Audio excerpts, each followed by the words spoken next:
Thank you for joining us for Weekdays Live with Reverend Al Sharpton. Take the time to share this broadcast right now. Tell your friends it's time to keep it real with Reverend Al. Comment your questions now in the chat or call Reverend Al Sharpton directly on air at 877-532-5797. Now stay tuned for Reverend Al. This is Reverend Al Sharpton. As you watch the broadcast, support National Action Network. Go to www.nationalactionnetwork.net and be involved. You can join, take your membership right online, www.nationalactionnetwork.net. Getting ready to start the program, but we need you to be part of the movement.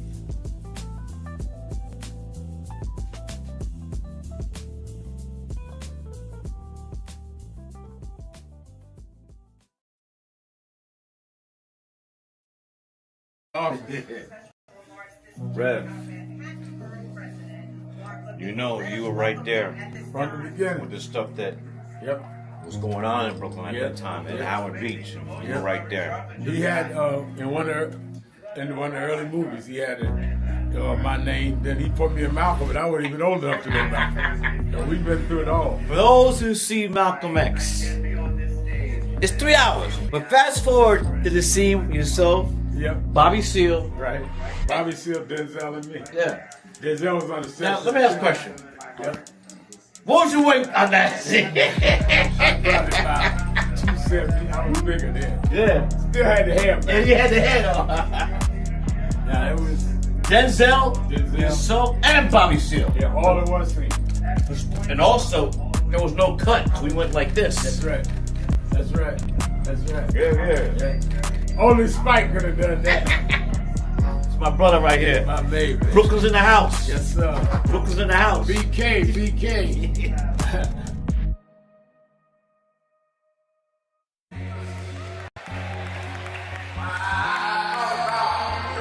Look at everything. I went a couple of nights to go to the Knicks game. They lost. Last night I said, I'm not even going down there. I'm going to go to bed. I got to fly to Hampton on to Chicago.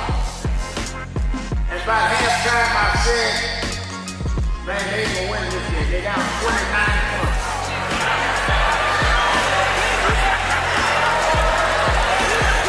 And somebody here today, you've been down. They counted you out. People say there's no way you come back. But I come to tell you, don't quit.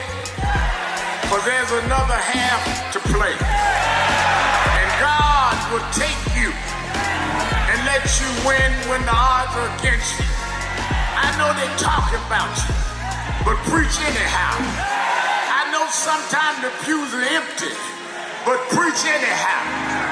And when you get up almost where you could win, I looked at it last night and Brunson took the shot.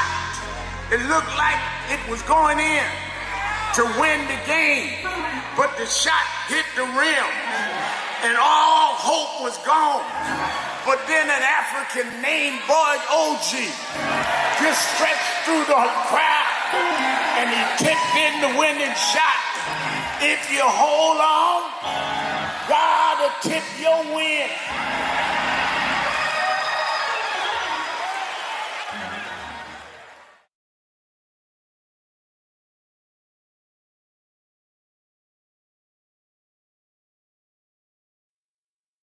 All pretenses, deception, denial, all fronting. The time has come to keep it real on Keeping It Real with Reverend Al Sharpton. The very good afternoon to you all across the country and even parts of the world. I'm coming to you live from our National Action Network corporate headquarters in New York. And for the next 3 hours, you can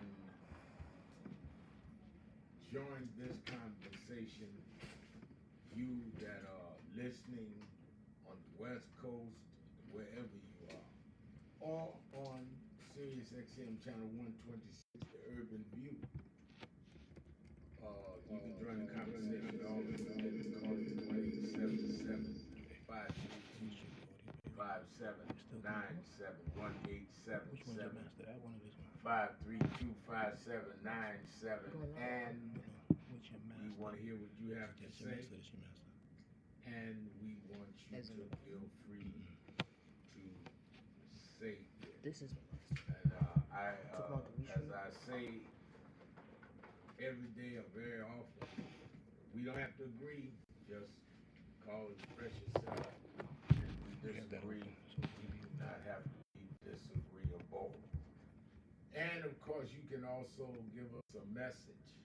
If you can't call in, you can go to the message board at www.nationalactionnetwork.net or you can go to our live stream there at nationalactionnetwork.net. Some people are already on the live stream, and I am going to recognize them. Let me say that we are in Black Music History Month, and I've asked people to give me 3 songs this week. 3 songs that they would highlight have been historic, that meant a lot to them. And I know there's a lot more than 3, but I just want your 3. Who do you think are the 3 top songs in Black music history? And I think that we had some great ones on yesterday, and I want to continue that today. We had just finished the National Action Network's national board meeting here in New York, and great board meeting. Everyone's getting prepared for the big march August 28th in Washington, but also trying to deal with, we're starting sessions all over the country around voter restriction, around the whole redrawing of the lines, and I'm going to do a tour on that. And we're also challenging these AI companies on them dealing with training basic AI skills. We're going to do something on that. So I think that it is absolutely going to be a busy summer, and I'm looking forward to it.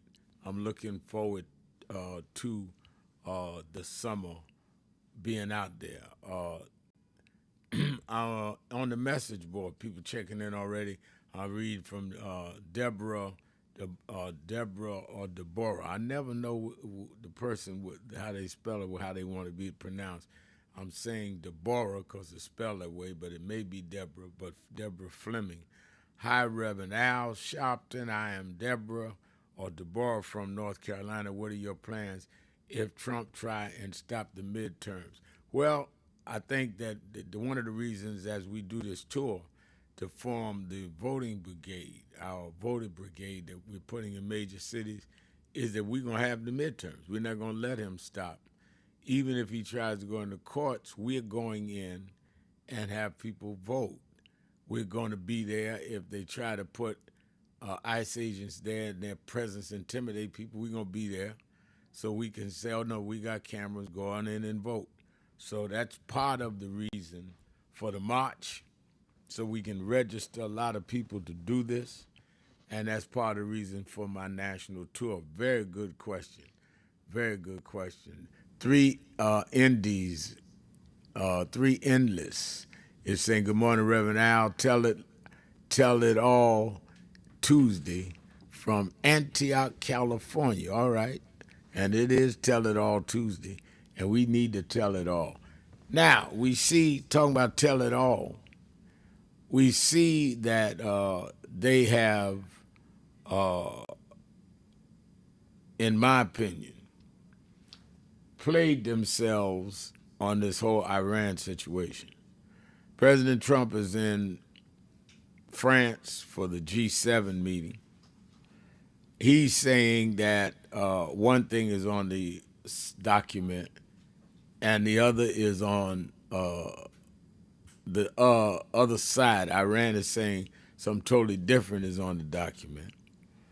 The document is supposed to have been signed, but they're doing the ceremony on Friday.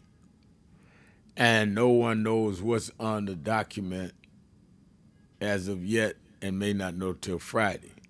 It is said that they're forgiving some of Iran's debt, that they're Iran is opening the Strait of Hormuz, but there's no commitment about Israel, and there's no commitment about the uranium and the atomic bomb materials.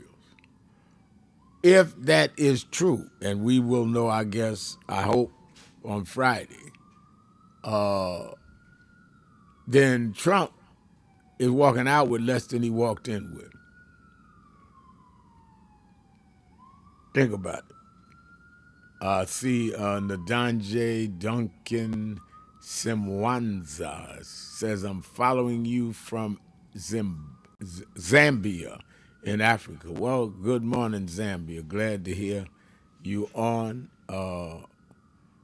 I see Roderick McCoy saying, good morning, Rev. Did you see where Whoopi asked J.D. Vance why his administration doesn't like black people, and he dodged the question by talking about the crime rate in D.C. declining? No, I didn't see it, but I know Whoopi. I'm glad she whooped it on him, and I'm not surprised that he couldn't answer. So let me go back to my thought. Donald Trump castigated Barack Obama for giving what he said away billions of dollars to Iran to stop the military operations before. Now it appears that he's doing that and more. And his purpose of going in there to get the minerals and uranium and all out does not appear to be on this deal. And Israel's not on the deal, which means Netanyahu's already said they're not part to it. They're not party to it. And if Israel's not party to it, and Israel is still bombing and going in places, then how effective is this? If Israel's still going into Beirut, Lebanon, how effective is it? And other than it opens up the Strait of Hormuz, which they're paying billions of dollars by canceling debt to do. Now, I'm not saying you don't need the Strait of Hormuz open, but clearly that's not why you said you was going in there. It would have never been closed if you didn't go in there. We can't thank you for you causing a problem. It's like you spilled some milk and then want somebody to commend you for wiping it up. You spilt it. Reason that the Strait of Hormuz was closed is because you was in there messing with these people.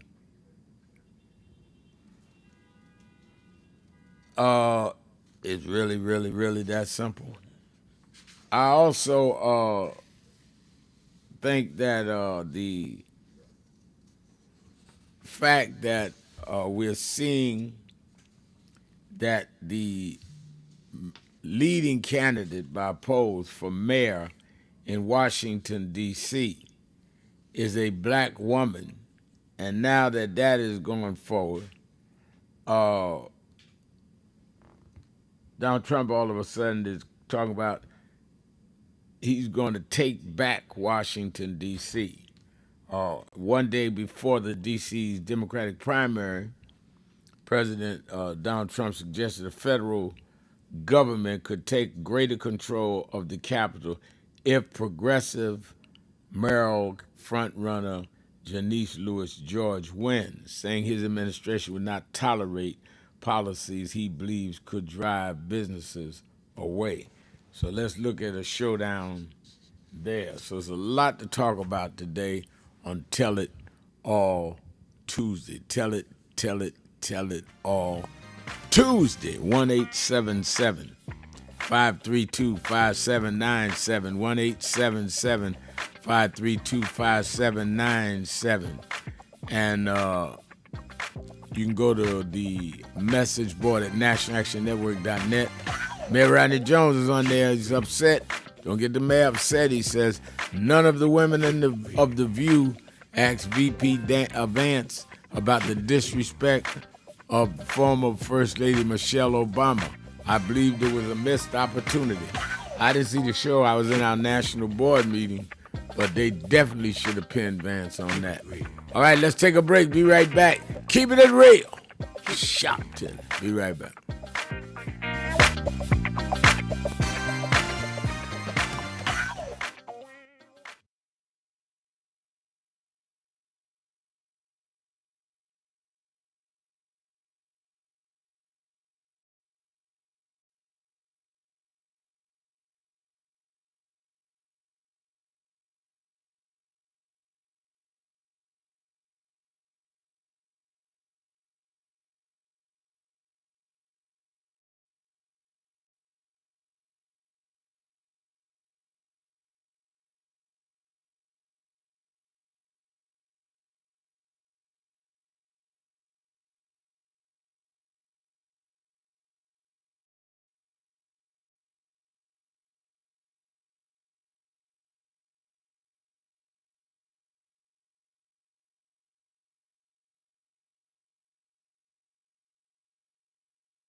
Do you know what time it is? It's Al Sharpton time. It's time to put aside all pretenses, deception, denial, or fronting. The time has come to keep it real on Keeping It Real with Reverend Al Sharpton. You need to keep it real with Reverend Al Sharpton right here on Uber TV. Reverend Al Sharpton, and we're back. 1-877-532-5797. 1-877-532-5797. Let's go back to the phone. Attorney Jennifer Jones Austin is. Every day, Monday through Friday, I do 3 hours a day on Keeping It Real with Reverend Al Sharpton. I do 1 hour on Sunday mornings with Reverend Al Sharpton. And I'm live on radio and TV with the Saturday Action Rally. 7 days a week, I talk to our people, hear from them, to call in. I'm sick and tired of people talking for people that they don't talk to. So go on www.nationalactionnetwork.net. Listen to my show, call in, express your opinion. You don't have to agree with me. But let's start talking to each other rather than about each other and lecturing at each other. Let's keep it real with Sharpton. Happy 20th anniversary to Reverend Al Sharpton on 20 years of Keeping It Real. 2 decades of truth-telling, fearless advocacy, and keeping the people informed and empowered. Thank you for always speaking power to justice and standing firm for what's right. Here's to 20 years of impact and many more to come. So who is Al Sharpton anyway? Who is this 33-year-old preacher without a church?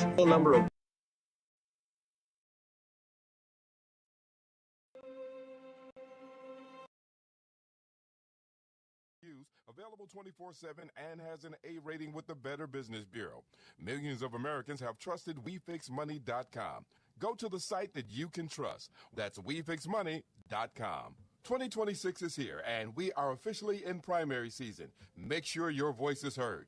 Get registered in your state today, because you cannot vote unless you're registered. If you need information on how, when, and where to vote, visit your local Board of Elections website and get prepared. Not happy with the current state of affairs? Vote in your upcoming primary and make a difference. Urban One thanks you for registering and for voting. For more information, visit onevote2026.com. Sponsored by Urban One.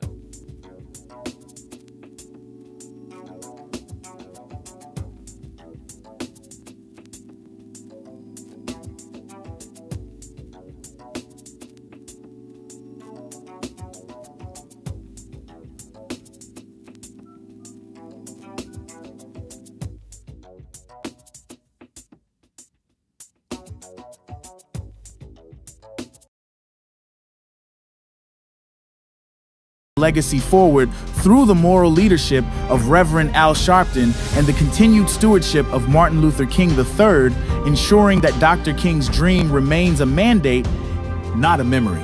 Through National Action Network, that vision remains active, organizing in the streets, advocating in the halls of power, and confronting injustice wherever it exists. Last year, on Dr. King's Day, we stood together and made a vow to keep alive everything Dr. King stood for, not just in word, but in action. We marched, we gathered, and we recommitted ourselves to the work. Since then, the movement has not paused from the National Action Network convention, where leaders came together to organize and build power, to the Keepers of the Dream Gala, an event established in the name of Dr. Martin Luther King Jr., to honor those who actively protect, advance, and live out his vision of justice, equality, and service.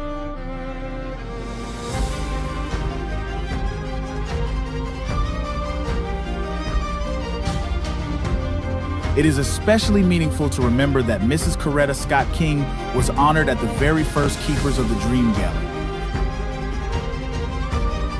A leader who has protested injustice with a passionate, unrelenting commitment to nonviolent action in the spirit and tradition of Martin Luther King Jr. And I am talking about your leader, our leader, the Reverend Al Sharpton. And she did more than honor the dream she protected. At the 2000 March on Washington, Mrs.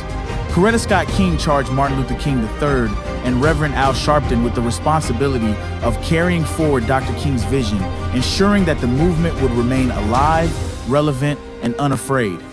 And to see them today here warms my heart, because indeed the future of our leadership is in good hands, especially with all the others who are here in support of them. And I want to ask first that Martin Luther King III come forth, and then Reverend Al Sharpton. These young men have done an outstanding job, and we need to continue to support them. I will be there with them, even though I may not be able to walk all the way, but if I have to go in the wheelchair, that'll be all right too. I'll be there. Thank you. God bless you. And 25 years later, they still stand together. On the 28th of August, 2025, Reverend Al Sharpton and Martin Luther King III stood side by side once again, not by coincidence, but by calling. On a date forever tied to the legacy of Dr. Martin Luther King Jr., they came together in unity and purpose to keep the dream alive, this time on Wall Street. Wall Street represents power and too often unchecked inequality. So they showed up to declare that economic justice is civil rights and that accountability must exist wherever power lives. Dr. King taught us that the moral arc of the universe is long, but it does not bend on its own. It bends when people are willing to pull it. And we are still pulling, still standing, still holding up the dream, because the work is not finished and the dream still demands defenders. He is a tireless civil rights leader, a fearless voice for justice, and the president and founder of the National Action Network, which proudly marks its 35th anniversary of fighting for justice, equality, and accountability. Please welcome Reverend Al Sharpton.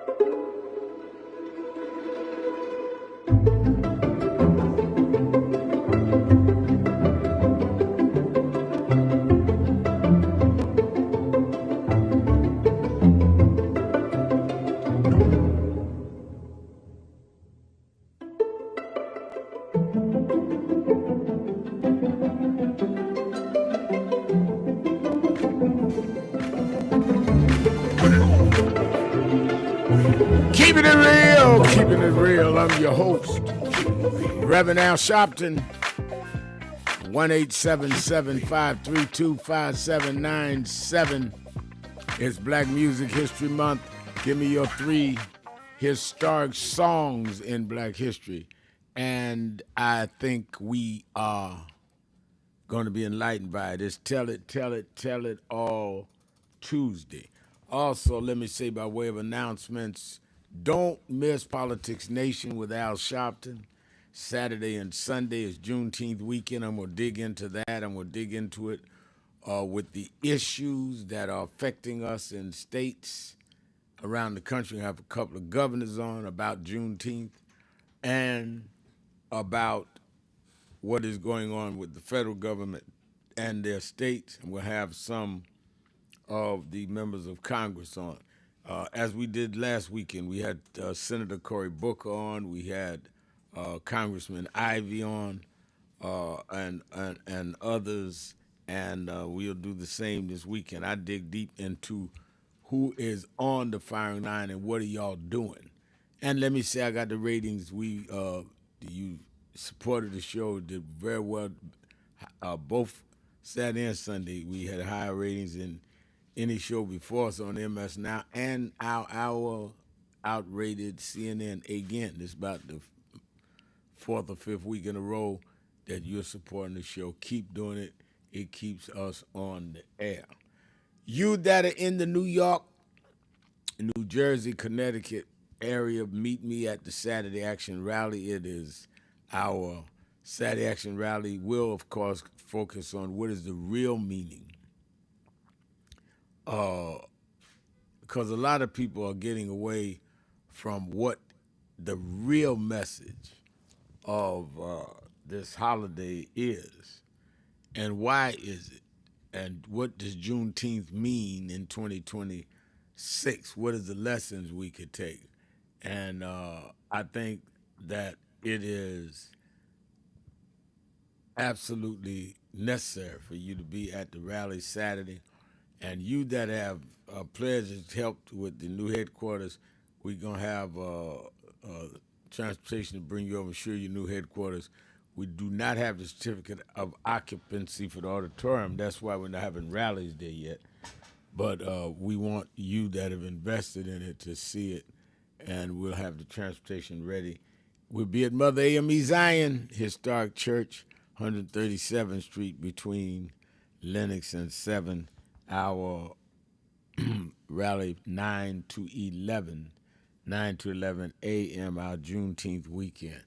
And you that are not in the New York area, you can watch it live on Impact Television or at nationalactionnetwork.net or at YouTube/NAN.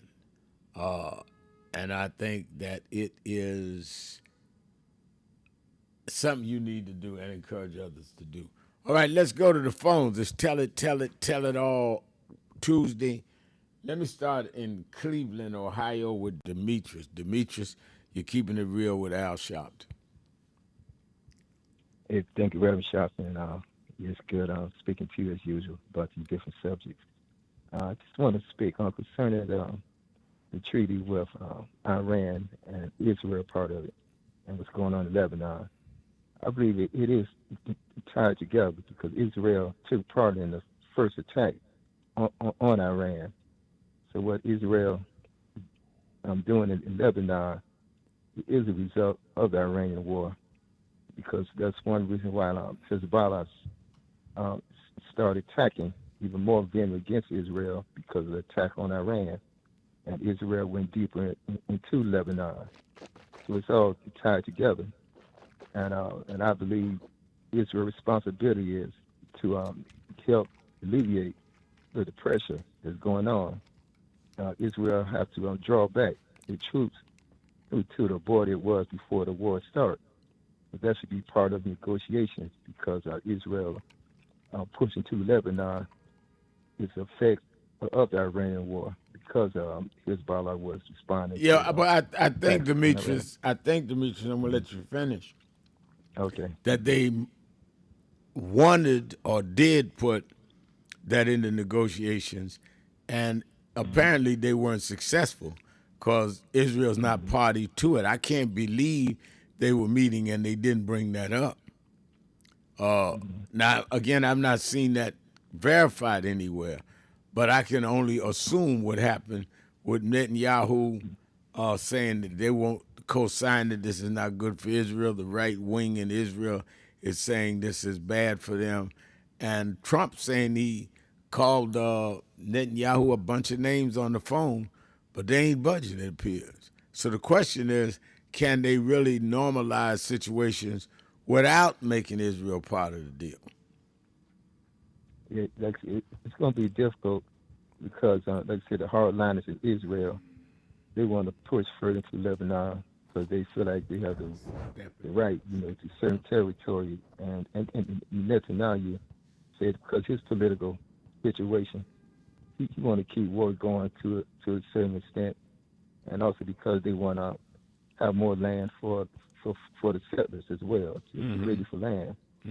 So it's all tied into what's going on in Israel, political system, but it's going to have to take pressure, by the United States, to have Israel to withdraw and know that all is tied in with the treaty with Iran. Because why share the United States and be tied up in a prolonged war, with Iran? Because the treaty is just going to be temporary if Israel continue to push further into Lebanon. Because Hezbollah going to respond, and Iran going to always supply the weapons for Hezbollah and going to always say, well, we're not going to abide by the treaty because everything is tied into the reason why Hezbollah responded to Israel and why Israel did assist in attacking Iran in the beginning. Because luckily, Iran haven't brought up, the supreme leader was killed. They overlooking this to a certain extent for the time being.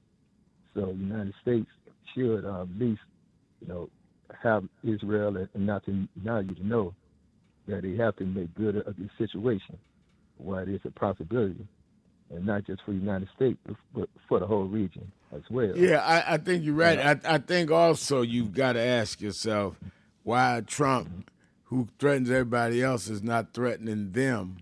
That there's some withdrawal he will do from Israel or something if they don't get in line with this whole accord that he's claiming to negotiate, which makes in the Middle East, which makes me wonder whether this accord with Iran can even stick, even though we haven't seen it. Yes, I say it most likely it won't last because it's just going to be a temporary bad because the oil prices here in the United States, and it's a liability on the Republican Party on the elections coming up, so they want Trump to do something to bring down the oil prices because they probably feeling the pressure in the district. And but last I just give my songs that I think are very important. Happy Birthday by Stevie Wonder. All right. Bring Martin King. Long Time Coming by Sam Cooke. Fight the Power by Isley Brothers and Public Enemy, and Get Up and Stand Up by Bob Marley and the Get Up, Stand Up. All right, you gave me 4 good ones. I love it. Thank you for your call. Let's take a break. Be right back. More of you on the phones. 1-877-532-5797 Sharpton. Keeping it real. Be right back. Keeping it real.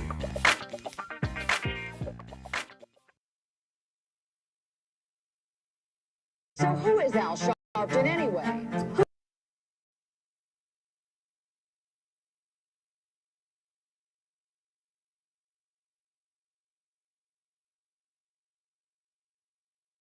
So who is Al Sharpton anyway? Who is this 33-year-old preacher without a church? A number of black New Yorkers as well.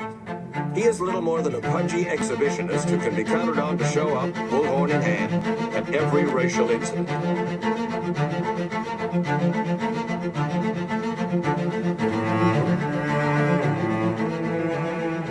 I often quote Mark Twain saying, the 2 most important moments in life is the moment you are born and the moment you find out why you were born.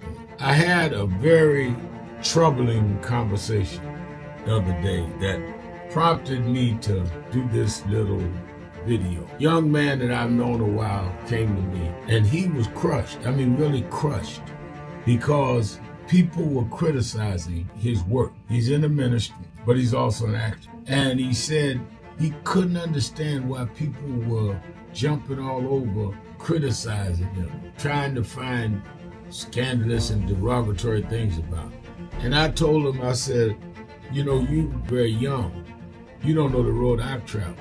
They call me everything but a child of God. A blabbermouth, a loudmouth, too flamboyant, an agitator, a racist, I a race had to baiter. learn. Yeah, right. I was not defined by how others saw me.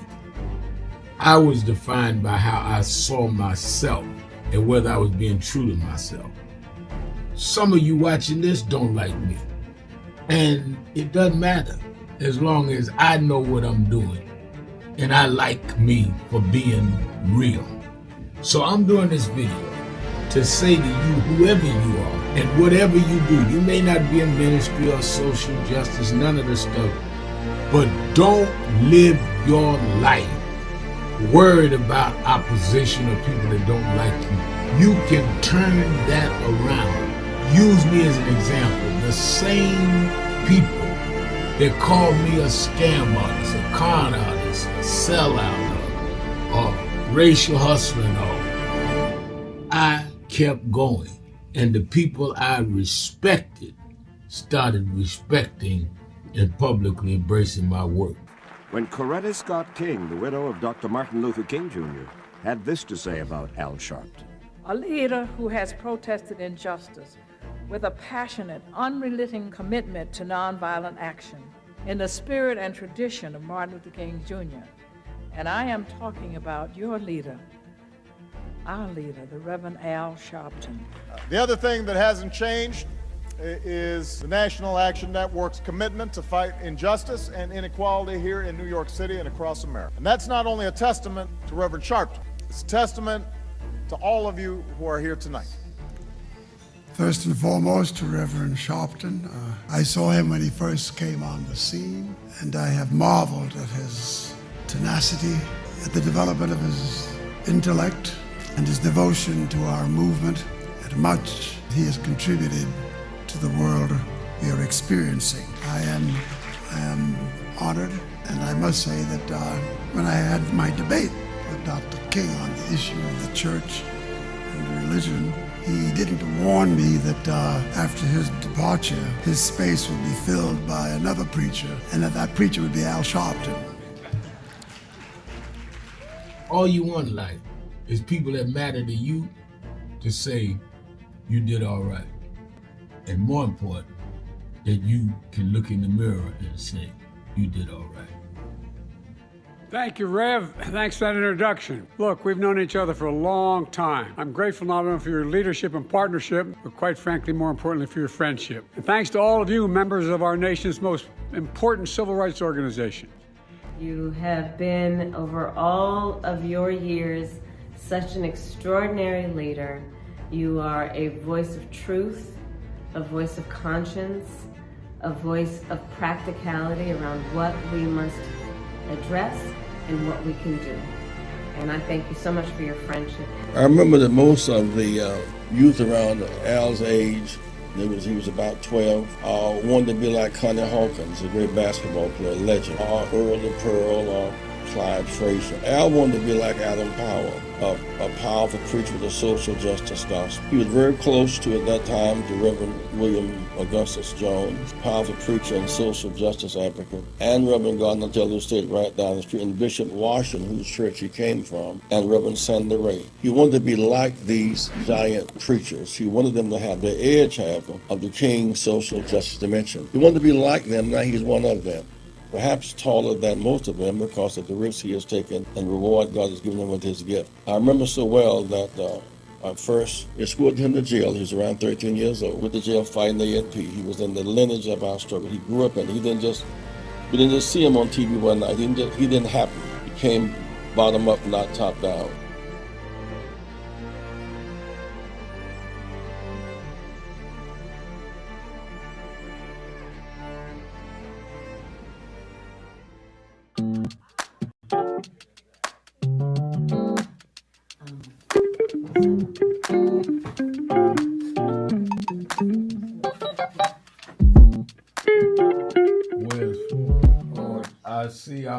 today's New York Times word puzzle, and they're asking what is Al Sharpton's title for short. It's Rev. I didn't know everybody knew that. But the people in the New York Times, they should call me Rev. They should call me Reverend. No.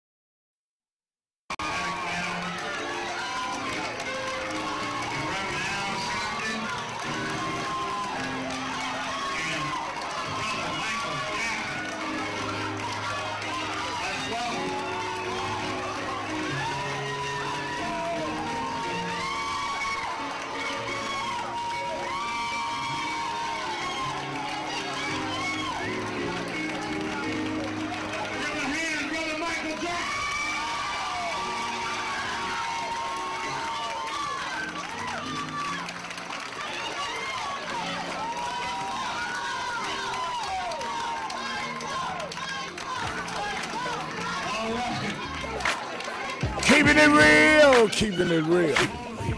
I am your host, Reverend Al Sharpton. It's Tell It All Tuesday. Let's go to Rick in Germany. Rick, you're keeping it real with Al Sharpton.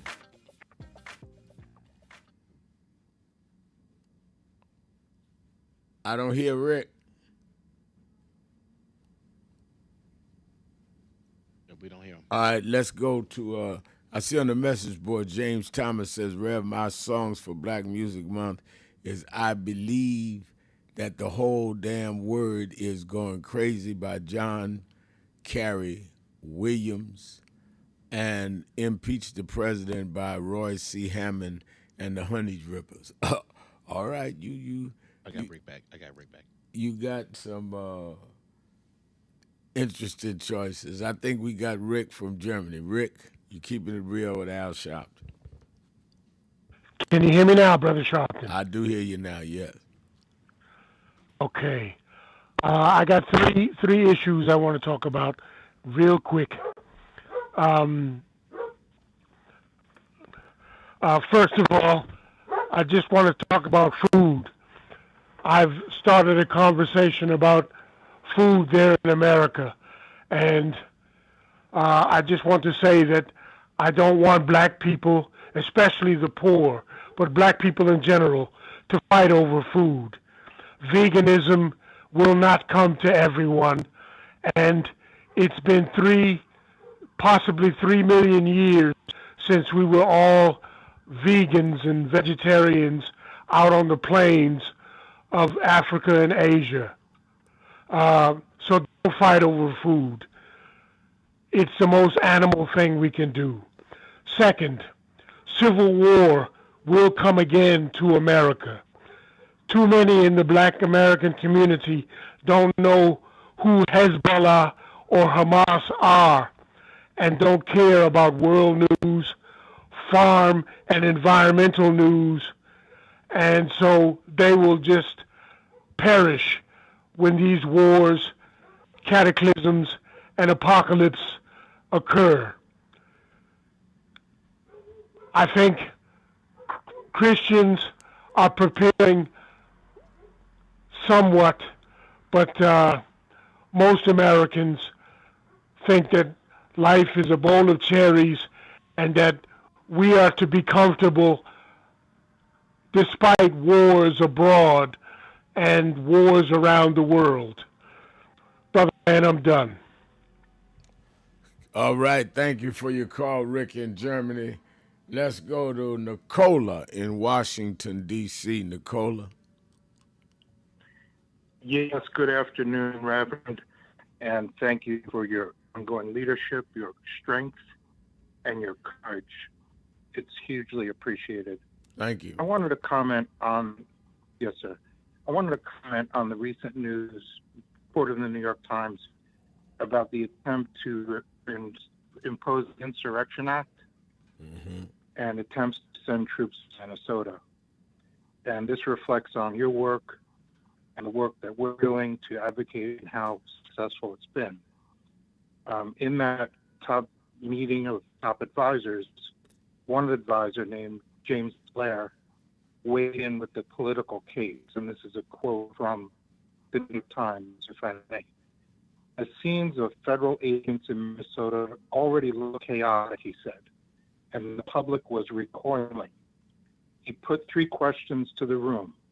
What does the Insurrection Act give us that we don't already have? What changes on the ground would be worth the heat? What else could they, the White House, win that would justify the public relations cost? And I quoted that because this is why your advocacy, our work, our grassroots work, is so important and effective. This meeting took place after the killing of those two young activists, white activists, they happen to be white, in Minnesota. And Vance wanted to send in the U.S. troops after that. Wow.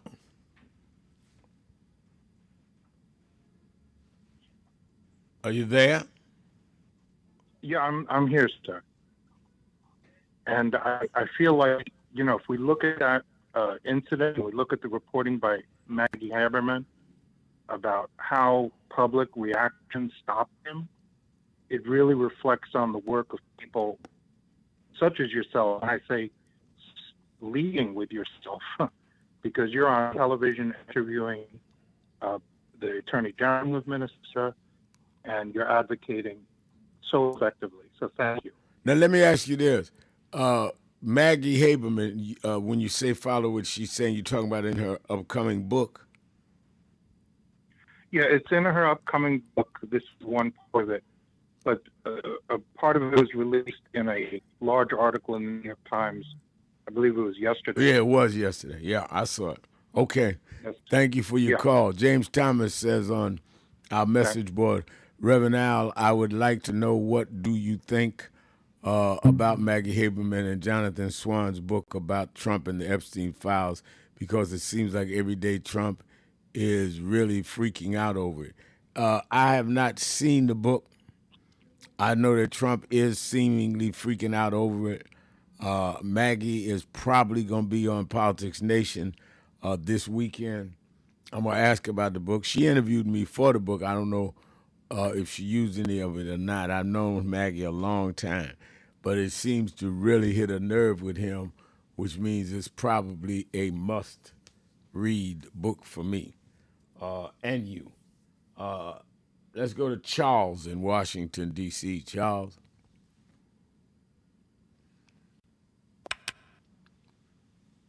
Reverend Al. Yes, sir. My brother, always bringing you love from Union Temple Baptist Church. Yes, sir. Brother, let me connect some dots for you, brother, if you don't know about these dots. Now, we got a big political race here today, and you talked about it earlier with Janice Lewis. Right. Do you know what mosque or synagogue or church she goes to, Reverend Al? No. She is a member of Union Temple Baptist Church. Oh, okay. I did not know that. Okay. Yes. Yeah. Now let's get to it. We got some gatekeepers out here amongst us. We have the Mayor Bowser, that's the mayor here now. She is backing Duffy, the other candidate that has took money from Trump donators. This is why Trump has said he will federalize Washington, D.C. with the threat if she wins today, if Janice Lewis wins today. We have Anthony Williams, the ex-mayor, endorsing McDuffie against Janice Lewis. We have Finney and a whole crew of them that's supposed to be Democrats coming out against the sister. When you have a connection, and you could go online and look this up. She said, I owe Reverend Willie Wilson and his daughter, who's took over as pastor now, she said, I owe them for the woman that I am today. So they don't want her. So this is all this smear campaign against her. Because when you got the ear of Willie Wilson. Willie Wilson has the ear of Farrakhan. They don't want her because she's grassrooted. So they're coming out against her. I got all kind of messages from the DC website on my phone smearing her name and everything about her. So they don't want her because she's going to fight. She's running commercials against him, saying we need somebody to stand up against him. So see, so we got some gatekeepers amongst us, Reverend Al, that we don't, whose side are you really on? So now, I still want us to get to a point, Brother Al. I know you're working on a lot of stuff on the Solutions Thursday. And you got to pick the topic because people will be all over the place with solutions. We need direct solutions that you want us to speak to. Now, coming up in this election for the midterms, it's time for us, and this is a solution for me, it's time for us to put it where the goats can get it. Like Joe Madison say, what are you going to do about it? Right. We need a targeted message to the white women in this country to shame them in their guilt because they gave him more votes the second time around. Right. And what's not being talked about, Brother Al, is that the Latino women voted 39%. We talk about the Latino men with 49, but we ain't saying nothing about the women. So we need to target them with a message. And like Bernie Sanders, target the young people who are just about to turn to the voting age. Young white girls need to be targeted with the message that they need to wake up and vote the right way. That message needs to go to them. That's my solution for that. All right. And all right. Good to hear your voice as always, Charles. Let's take a break. Be right back. Tell it all Tuesday. Right after this. Keeping it real.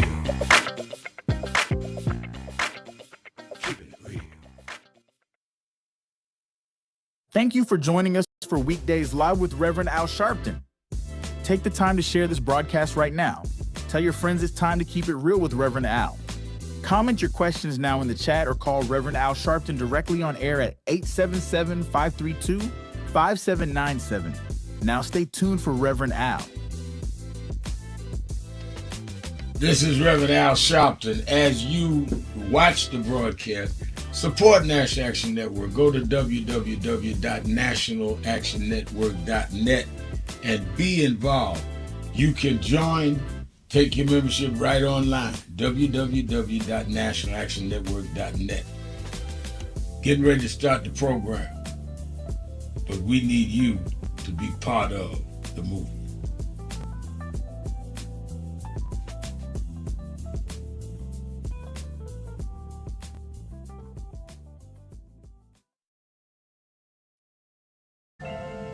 Thank God I was blessed to have both in my life. Both historic, strong figures. But if I misuse them and listen to not only figures that are not as historic as them, but figures that had nothing to do with the calling and purpose of my life, I would live confused. I'd be double-minded. I'm clear. And what I want you to do is be clear. Clear on who you are and why you are. And a lot of that will be exposed to you and others by who you are around and who you allow to enter your head. Keep people at a distance that only have a distant and unclear vision of who you are and who you are supposed to be. They could be your blood relatives, but they could not be the ones that accompany you toward what you ought to be about tonight. Everybody good to you ain't good for you. Everybody that makes you laugh sometimes end up making you a joke.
All right. We need some room. All right, hold on. Michael Jackson is the highest selling artist of all time. No one has sold more records in the history of the planet than Michael Jackson. But Michael Jackson said to us, he did not want to just raise the issue of what's happening with him. He said that artists all over the world need people to stand up and protect their rights.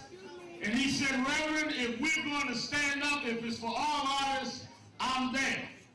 As you know, there's a big rally his fan club is doing this afternoon. But he said, I'm coming to Harlem this morning to meet with community leaders because we want justice in the music industry for all artists.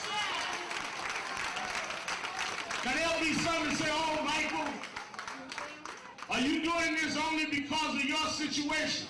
Michael came to Harlem 2 months ago for the DNC. Now he comes for his own peers because we discussed it. Kathy and I talked about how we watched James Brown struggle, Little Richard struggle.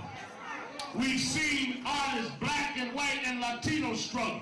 Somewhere this has to stop. We do not buy records. We do not buy CDs to give money to the company. We buy it to support the artists that we like. And we want the artists to be free. We don't want the companies bigger than the artists. We want the people respected and the stars that we make stars to shine in the galaxy for us. And let me say this is the 4th of July weekend. Michael Jackson is an American story. Him and his family rode from Gary, Indiana, to where he's an icon all over the world. Didn't no one give him anything. He sung, he danced, he created, he produced, he spent hours in the studio. No executive did that for him. You do not have the right to take from someone what you didn't put in them. He created where he is. We appreciated it. We didn't hear about Michael when he got to Sony. We knew Michael with ABC when he was in Gary.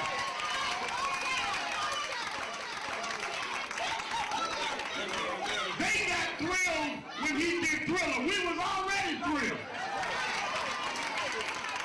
We were already off the wall. And we coming off our seats to stand up for justice in the music industry.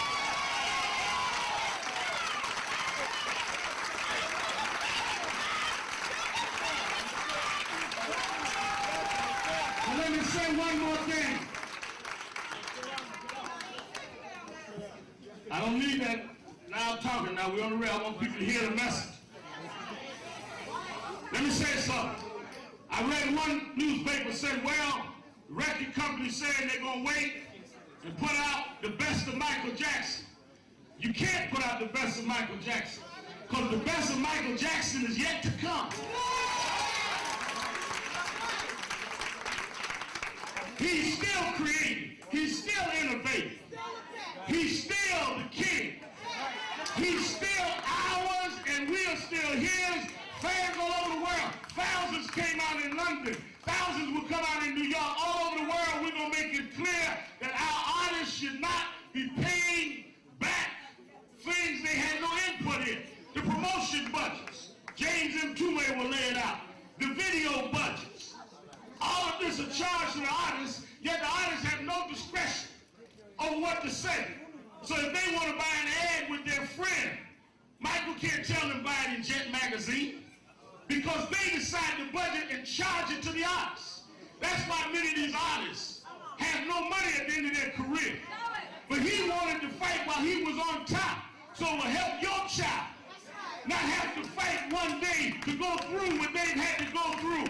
Sammy Davis Jr. died broke. His wife had to become a waitress. Michael said, I owe it to Sammy Grammy. I went to James Brown. I went to Little Richard. We gonna stop this once and for all. Reverend Sharpton, how do we begin to make peace with our past? I don't think it's our obligation to make peace with our past. I think it's our obligation to learn from our past and to understand that soon we gonna be the past. Reverend Al Sharpton is Tell It All Tuesday. We're talking obviously about Black Music History Month, giving out 3 favorite songs, but we've also been talking about the Iran deal, what it says, what it doesn't say, as much as we know at this point. Since it has not been released, it's supposed to be released Friday. We also have been talking about how Israel is not part of the deal. We had a caller talk about the race for mayor in Washington, D.C., and how Trump is now threatening to take over more federal control of Washington if the progressive candidate wins the race. Black woman in Washington, D.C., Janice Lewis George.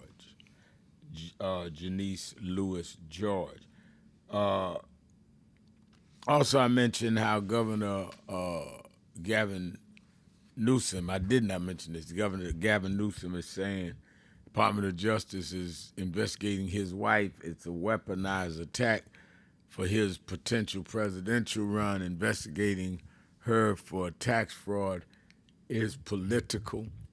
It's interesting, Trump has sent all these law enforcement people after his enemies, yet he wanted to have $1.776 billion against weaponization. And that's for the people that he claimed were prosecuted or dealt with because of him, including the January 6th rioters that had accosted policemen and other law enforcement, desecrated the officers of the Capitol, and ran through the building talking about where's Mike Pence, threatening his life. But he's got the audacity to want to put up a fund for them to be defended while he's going after everybody from Newsom's wife now to Tish James to you name him. And of course, we are talking about the issue that I think is imperative we talk about it every day, and that's the redistricting fight, because as people are voting, they're voting in redrawn districts in many states. All right, let's go back to the phones, 1-877-532-5797, or your message board at nationalactionnetwork.net. Let's go to Disco Brian in Philadelphia, Pennsylvania, WURD. Disco Brian. Hey, Rev. Oh, my Lord. We went up to the Poconos over the weekend, and I wanted to bring you with us, Rev. I know you don't ever take a day off, but my Lord, the waterfalls, Rev, I need you to get close to one soon. Can you do that? Can you work that into your schedule? I can try, yes. Is Lord, it Rev. beautiful? Beautiful. Oh, I mean, beautiful. It's beyond beautiful. It's God, and since you're so close to him, I think you deserve some of his kisses from the spray of that magnetic. I don't know what to say, Rev. I'm overcome with emotions and love being on this sacred program. My top 3 songs, Rev. I have 3, which are the most titanic emblems of that precious Black Jewish alliance. 3 songs written by Jewish songwriters and interpreted, performed, delivered and made sacred by black artists. I'm going to go in descending order, like your old friend who we love to hear on the radio, Casey Kasem. Number 3, You've Got a Friend. Yeah. Written by Jewish goddess Carole King, perfected by Donny Hathaway and Roberta Flack in 1972. Right. Number two, You Make Me Feel Like a Natural Woman, also written by that Jewish goddess Carole King and delivered by Queen of Soul Aretha Franklin. And then number 1, Rev, Strange Fruit, the anti-lynching poem penned by the Jewish immigrant Abel Meeropol, who also taught James Baldwin in high school, performed by Billie Holiday and then Nina Simone. And did you know, Rev, about Billy Crystal's connection to Billie Holiday? No. Billy Crystal, the Jewish comedian, his father, Jack Crystal, was a jazz promoter and ran Commodore Music Store, Commodore Records connections.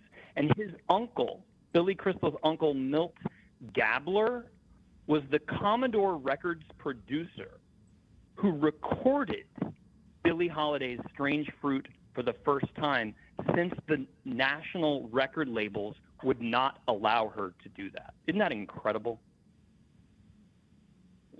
Incredible history. No, it's real. You gave me 3 authors of these songs that I did not know. I certainly knew the artists that made them popular, but I did not know. I think I did know Carole King, but I did not know the last one. I did not know that. Yeah, and the Billy Crystal connection. I also found out Billie Holiday she was so close with Billy Crystal's family that they went to the movies. She would hang out with him as a kid. It's completely crazy. I'd love to hear a conversation between you and Billy Crystal one day about that. I'm sure he'd be down for that. I'm sure going to try to reach out for him. I'd love to have that conversation. You really piqued my... So Billie Holiday and Billy Crystal's family, you're saying, were close? Very. Yeah, because his uncle was the only record producer who would take a chance on recording the song Strange Fruit, since, it was banned across the South. And so, so he recorded it in New York City in 1939. But yeah. Rev, moving on to politics, the Iran deal. Here's I'm going to put it's very simple in my view, right? We all know that Trump has always been Putin's puppet. We know that. So, of course, the goal the whole time would be to empower the grotesque, theocratic Iranian regime, which is Russia's best friend in the region after all. When you look at it through that lens, I don't know. I've been looking at it through that lens, and it's been a waking nightmare this whole time. But that's why I'm not surprised that that Trump is giving Iran hundreds of billions more dollars in this deal than Obama gave Iran, because again, Putin is controlling Trump's marionette strings. And Rev, lastly, what is your message to people, and especially to black women with large social media platforms, who spent the Biden-Harris years publicly degrading Vice President Kamala Harris and Joe Biden, only to later seek credibility inside the Democratic coalition? What is your message to people who did that? Well, I think that would be based on whether or not they have been held accountable for the damage they did. Some that did it and then act like that we have amnesia and just switch back like nothing happened, I think they ought to be called out and questioned. And I think that I met with people this week and asked them about certain comments that were reported to be made. And at some point, I'm going to make them public. I'm not choosing to do it at this point because there's an election going on and I'm not supporting either side. But others, I think, that have come to terms, I've heard some say, I shouldn't have said certain things. It was wrong. It was harmful. I did it for these reasons. And I'm wrong, then I think we ought to see if they're worthy of our believing their apology. Thank you so much for saying it. All and right. bless you. It's so great to be back on this show again. Love you all. All right, thank you. James Thomas, by the way, is saying Disco Brian, Carole King also played the piano on B.B. King's song, You're Still My Woman. Okay, interesting. I didn't know that either. Jesse Johnson says, Reverend Al Sharpton, keep it real. That's keep it real. That's all. I really don't like the Democrats right today because they don't have these people backs. Does the second time somebody called Obama out their names. Well, I don't know that I've seen some Democrats, including me, get out there and say and call them out. I mean, you have to be more specific on which Democrats, because there's some Democrats that's been swinging with both fists since they did it, and I am one of them. Stephanie Humphrey Channel says 3 historic gospel songs: Amazing Grace, Is My Living in Vain, The Potter House. 3 historic R&B songs: A Change Is Gonna Come, What's Going On, and Strange Fruit. Thank you, Stephanie Humphrey Channel. All right, let's go to Michelle in Detroit. Michelle in Detroit on Tell It Tuesday. Let's go to break. Let's take the break. I'll come right back to Michelle. Keeping it real. Sharpton. Be right back.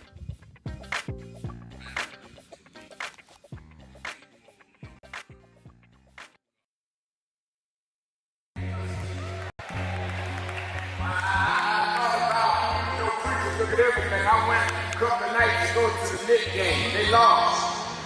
Last night I said I'm not even going down there. I'm going to go to bed. I got to fly to Hampton on to Chicago. And by halftime I said, man, they ain't gonna win this game. They down 29 points.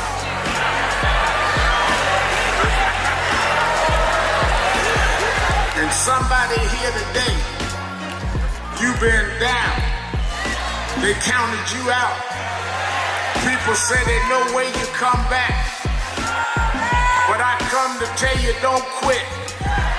For there's another half to play. And God will take you and let you win when the odds are against you.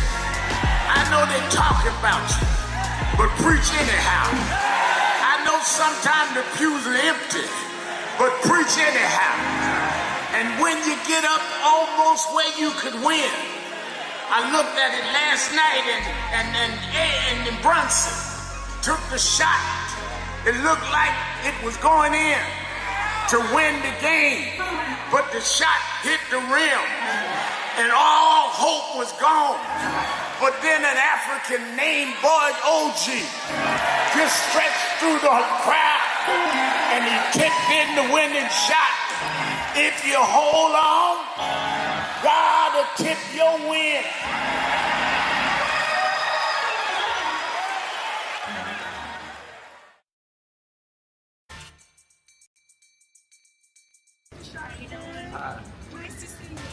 Hey, Reverend. How you doing, sir? All right. It's Claudette Williamson from Atlanta, Georgia. And the last time I saw Reverend Sharpton was in New York City at Sylvia's. And my sister and I pretended that we needed to go to the bathroom so we could go in and see him and say hi from a distance. I'm okay. You look great. My name is Claudette. New York City was Sylvia's. Oh. My sister told our house, can I get a picture? So we can see. Wave at you, and today I. Lisa? Yes. Oh, the picture. We're her children. Thank you all. Reverend, it's really great to meet you. Dad, were you in? It's an honor to meet you. Okay, come take a second. Thank you. Meet you back here right quick while you more minister.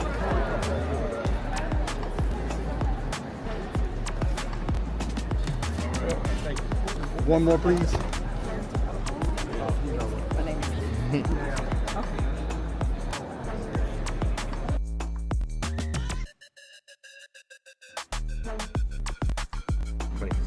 I'm still exposed. Oh my God. How you doing? Oh, come on, man. I gotta get a phone. All right. Appreciate you, man. God bless you. Have a good one, man.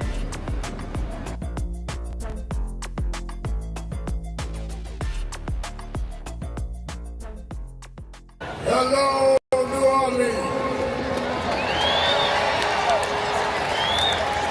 Let me tell you straight. They did not think we could come and be here tonight. They cut budgets and advertising, but one black man, Rich Newton, said, I don't care. My families come together every 4th of July weekend, and Essence will happen, because that's who we are. Give a big hand to Rich New Dennis for bringing us back.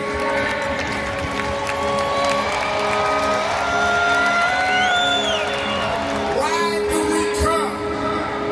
Because the essence of who we are is essential to what made this nation. We built this nation. We made this nation. We created the essential dollars that this nation lives off of. We don't care what bill they pass. We will not back up. We will not back down. We will not give in. We will not be chased out. We don't care who's in the White House. We're going to organize our house, house by house.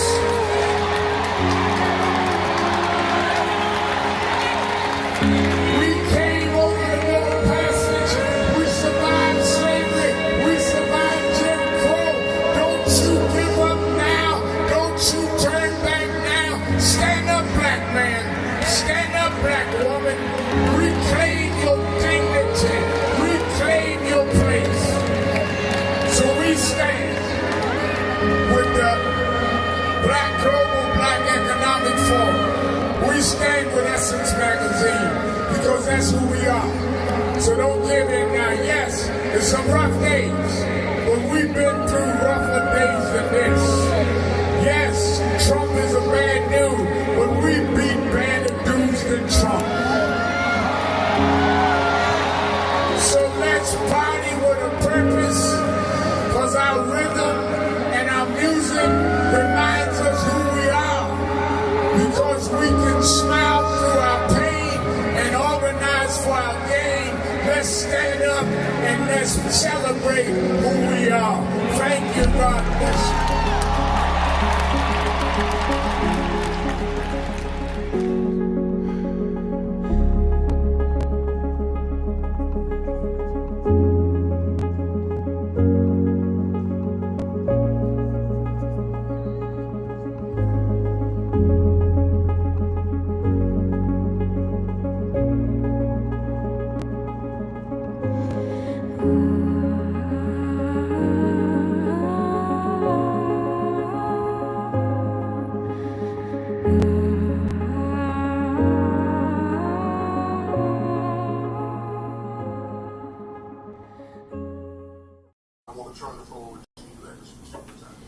Well, thank you, President Dr. Kimber, and to all of you on the board. I wanted to personally make this appeal from National Action Network and Martin Luther King III and Andrea Waters King, that we've been moving around the country organizing to deal with the question of redistricting when they have used the Supreme Court now to redraw lines that will in many ways break up majority black voting districts. It means that they dilute the strength of our community. It will cost probably 19 members of the Congressional Black Caucus. But as important, if not more important, it will not address the needs of those constituents because they don't have a block vote to say we're going to put in somebody that wants to do what is right for us or not. And that does not necessarily all the time mean a black person, but it gives them power. In Memphis, Tennessee, the majority black district congressman supported and reelected several times by the blacks there was a white man named Cohen. So we see this as an undoing of the Voting Rights Act of 65 and the Civil Rights Act of 64. So on August 28th, we've asked people from around the country to join us in Washington, D.C. for a mass march. We've had some marches and rallies in Mississippi, some in Montgomery and Selma, but we need a national march led by the clergy, led by the faith leaders, like it was in the 60s, that will say it is a moral outrage that we would, in a time like this, disenfranchise wholesale black voters by repealing the Section 2 of the Voting Rights Act and by turning the time back. We've heard from a lot of groups, but we need this to be church-led. National Action Network is appealing to you, the president. Reverend Dr. Boise Kim has been on our board for years and knows this well, and the many of you that are on the board. But we need to send a national message in a peaceful, nonviolent gathering. Reverend Al Sharpton, tell it all, tell it all, tell it all Tuesday. Let's go to Michelle in Detroit, Michigan. Michelle. Hi, Reverend Al. How are you? I'm doing very well. Good. It's always good to speak to my National Action Network president, Reverend Al Sharpton. I'm from Detroit NAN chapter with Reverend Dr. Charles Williams. Great. Yes. So, Reverend, listen, I want to, as they were saying, the callers, the attack on black women, like Malcolm X spoke on about black women being the most disrespected, we are commenting on that. I know the Reverend Siobhan Bradley, the president of the National Council of Negro Women, which is my sorority sister, they put out a statement. I know, like you said, you put out a statement, and we as individuals going to put out a statement against Michelle Obama and going against that mayor of Washington, D.C., which I will be at the march. And, Reverend, I'm coming a day before to prepare for the next day on October 28th. Great. But, yes. But I wanted to say, too, Reverend, now when I think about the songs, I think about Precious Memory by Aretha Franklin. It was written by John Brazelton, but Aretha Franklin and Bishop Paul Morton put a soul to it. Yeah. And that song is My Living in Vain by the Clark Sisters. And when I think of the Mighty Clouds of Joy, which I had come to my church, and saying we've been in a storm too long, a lot of times when I'm speaking to people, they're like, oh, I'm getting tired of what they're doing. If I said, your enemy don't get tired, if the enemy don't get tired, then I'm not going to get tired. They keep coming after us. And so, Reverend, right now what we're dealing with, and I brought Nan to the our Board of Police Commission, and Sam Riddle came. We all came. I got on and made that public comment. Right now what they're doing in Detroit, our oversight board, where I always tell them I'm a member of National Action Network, and we were spearheading. We were responsible for those cameras. So what they've done now, Reverend Al, because of what the Justice Department is doing, now the Office of Chief Investigator in Detroit, they cannot look at videos. And they said it's coming after the Justice Department. So if they want to investigate a case, the police has to redact the video. So National Action Network, we're on that. I had NAN members. We came. I led that fight in that. I'm going back on Thursday before the Board of Police Commissioners meeting because the other day, 2 Detroit police officers, there was a man sweeping in front of a church. The Detroit police, the 2 police officers saw him sweeping. They took the car, but then they rolled it back, got out the car, and started harassing this African-American gentleman, where they put him in handcuffs, no reason at all, Reverend Al. Then the pastor had to come out. So we are going to we are going to deal with that. But I just want to say, a lot of times people be like, what is so and so doing? What is this organization doing? I said, no. What are you doing? We the leaders too. We can't always happen. So, Reverend, I want to say I do thank the Lord for National Action Network. I've been a member since 2013, and I've been fighting ever since. The only time I missed a convention was that 1 year with COVID. But I do want to thank you for your leadership and Richardson's leadership, and I thank you for that. And I'm just letting you know, Reverend, we're fighting a good fight. So I just wanted you, you to know that.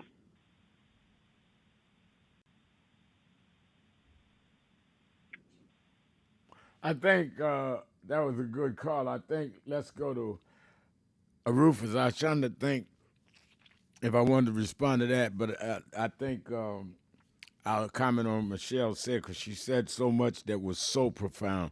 But let me hear from Rufus first in Savannah, Georgia. Rufus? Hello. Yeah, hello. Good evening. Good afternoon, y'all. Good afternoon.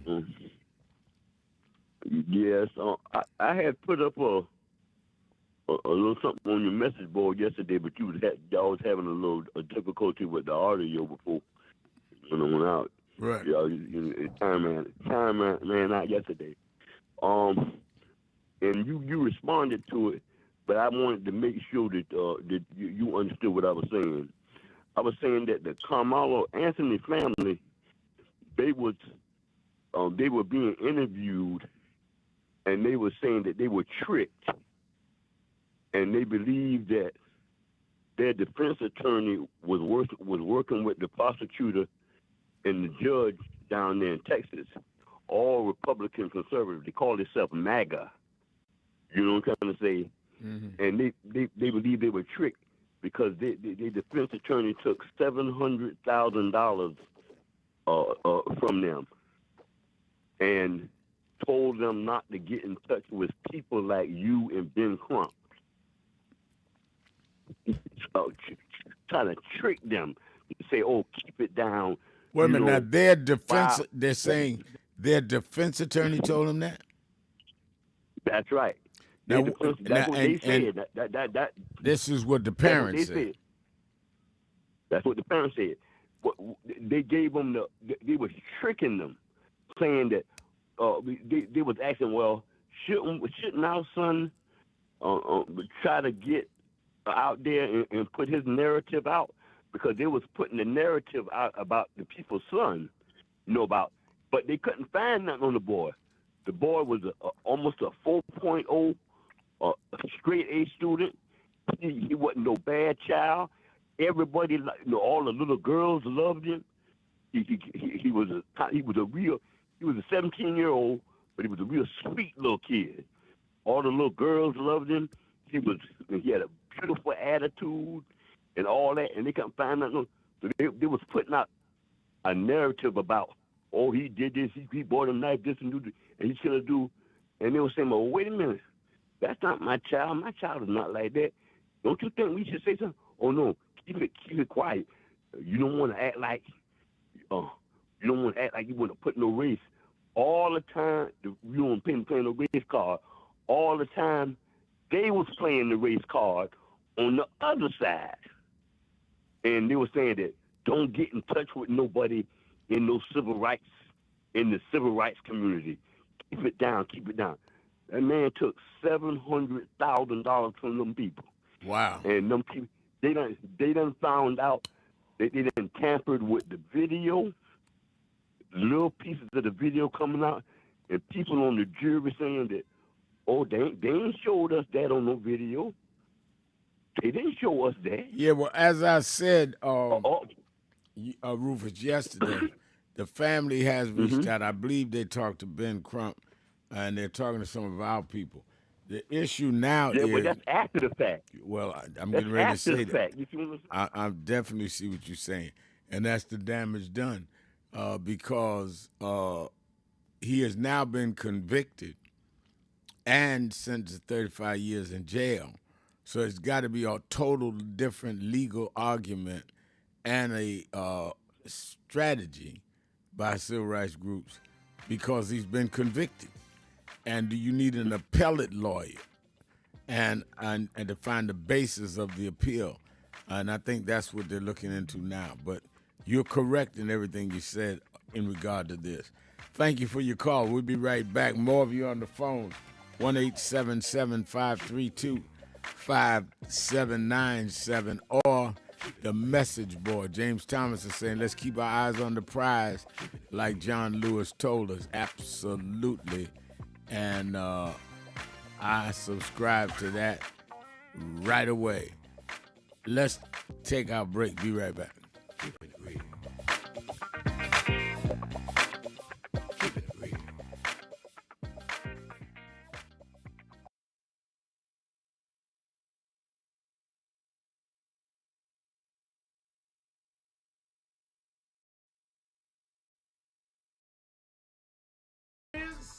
It's Al Sharpton time. It's time to put aside all pretenses, deception, denial, or fronting. The time has come to keep it real on Keeping It Real with Reverend Al Sharpton. You need to keep it real with Reverend Al Sharpton right here on Uber TV. Reverend Al Sharpton, and we're back. 1-877-532-5797. 1-877-532-5797. Let's go back to the phone. Attorney Jennifer Jones-Austin is... every day, Monday through Friday, I do 3 hours a day on Keeping It Real with Reverend Al Sharpton. I do 1 hour on Sunday mornings with Reverend Al Sharpton. And I'm live on radio and TV with the Saturday Action Rally. 7 days a week, I talk to our people, hear from them, the call-in. I'm sick and tired of people talking for people that they don't talk to. So go on www.nationalactionnetwork.net. Listen to my show, call in, express your opinion. You don't have to agree with me. But let's start talking to each other rather than about each other and lecturing at each other. Let's keep it real with Sharpton. Happy 20th anniversary to Reverend Al Sharpton on 20 years of Keeping It Real. 2 decades of truth-telling, fearless advocacy, and keeping the people informed and empowered. Thank you for always speaking power to justice and standing firm for what's right. Here's to 20 years of impact and many more to come.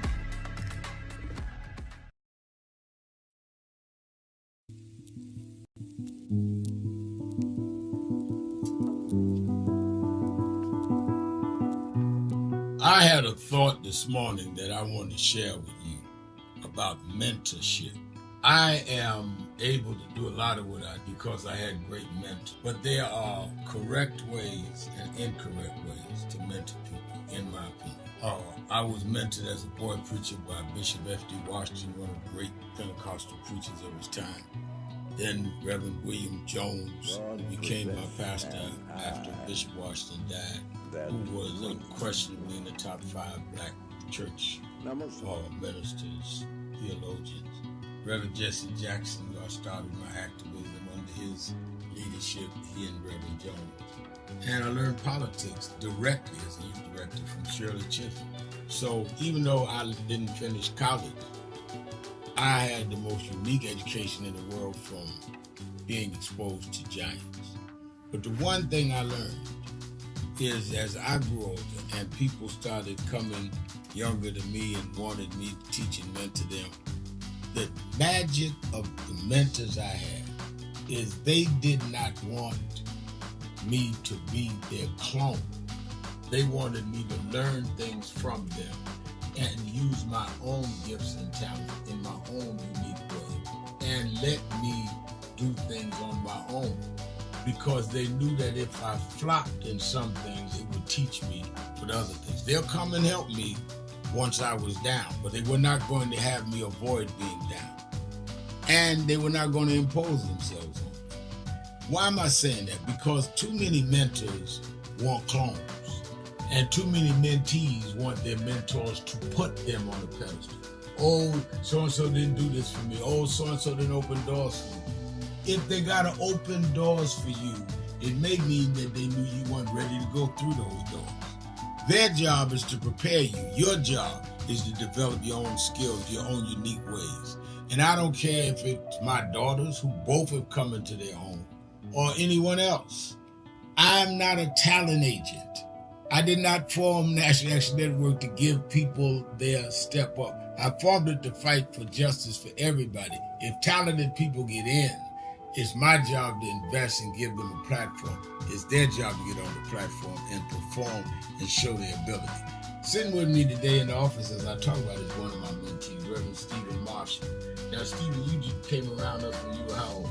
11 years old. 11 years old. You just turned 40 and now you're called to the ministry? Yes, sir. And what do you do in National Action Network? I formulate policies, lead in various regions, but most importantly, I senior advisor to you on all things from social justice strategies, politics, intergovernmental affairs, you name it, community organizing, all of that stuff. And I could go through scores of others. My daughter started Huddle. They got Huddles now, which is for young people to meet once a week all over the country. I just saw the video from the Las Vegas National Action Network chapter. Now, when you decided to preach, did I ever tell you to become a preacher? Not one time. Who called you to preach? The Lord. All right. And did I say go to this school or that school? No, sir. Did I open this door, that door? Did I tell you be ready when the doors open? Always be ready and prepared. And that's what I'm saying. Get you some young people than you that you can help along the way. But don't be their talent agent. Their talent must speak for themselves. And anybody that grumbles with you about so-and-so didn't do something for them, maybe it's because they didn't feel you were ready, or that they felt if they did it, you wouldn't do it on your own. But we all don't live forever. I want the next generation to speak of me, of National Action Network, and others, the way I speak of Reverend Jones and Bishop Washington and Shirley Chisholm and Reverend Jackson. But I just don't want young people to feel that somebody ought to give them the reins of leadership or give them the reins of business or whatever it is you're in. You need to learn from their journey, get the pearls of wisdom from them, but don't have them do for you, because then it means you can't do it for yourself.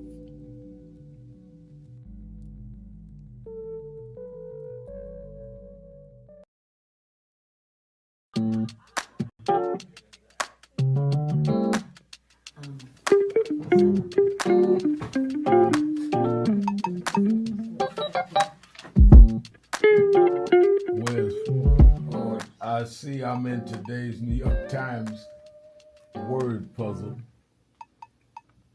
and they're asking what is Al Sharpton's title for short. It's Rev. I didn't know everybody knew that. But the people in the New York Times, they didn't call me Rev. They should call me Reverend. No.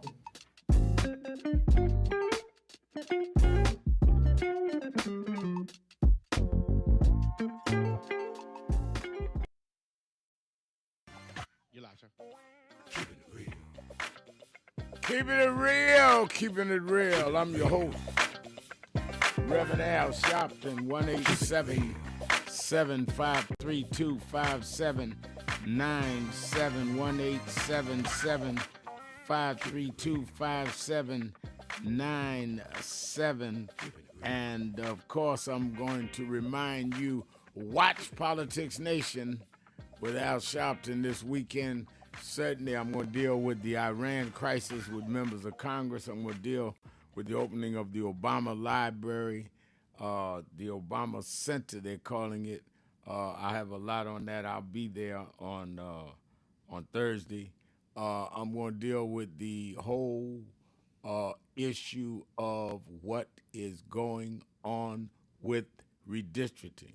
And I'll have governors on there on that. Make sure you watch Politics Nation with Al Sharpton live at 5 p.m. Eastern Time, both Saturday and Sunday. And you did a great support job this weekend. I got the numbers in.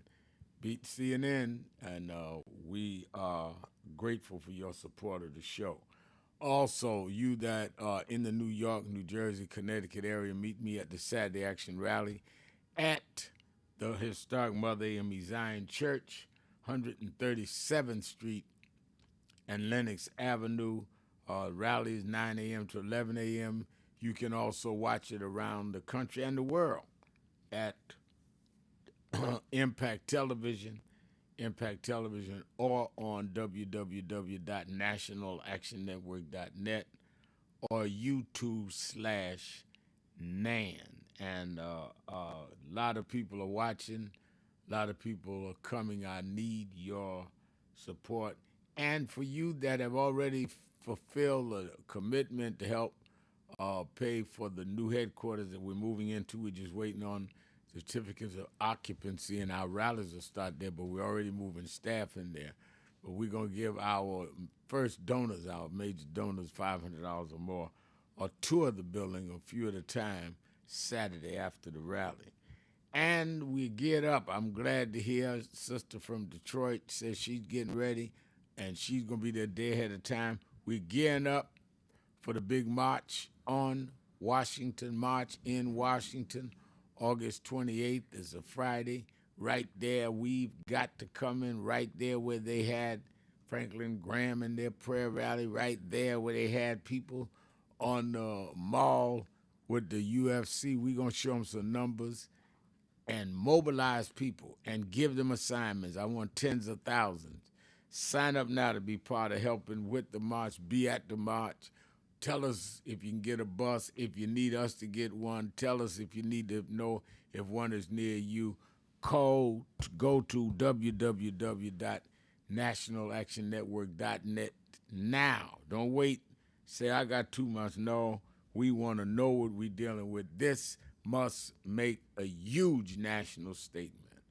All right, and Hakeem Smith says, Reverend Sharpton, I signed up, me and my mom.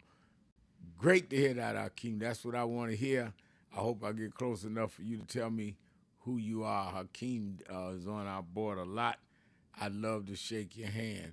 Happiness Donuts can say, can you discuss how many of our men and women have passed due to this illegal war? Where is the data, the respect? Yeah, I think we need to look into that. I'm going to look into that. I think you really, they're saying 13 or 14 total, but let's get the real figure on that. Thank you for your call. Let me go to the phones. Miss Richardson, my friend in Chevy Chase, Maryland, keeping it real with Al Sharpton. Yes, good afternoon, my dear. How are you today, Rab? I'm doing fine. How are you? Oh, pretty fine. I went out early with my daughter. We stopped at the market and got some things and brought them home. It's such a beautiful day out there. Now, you're in New York.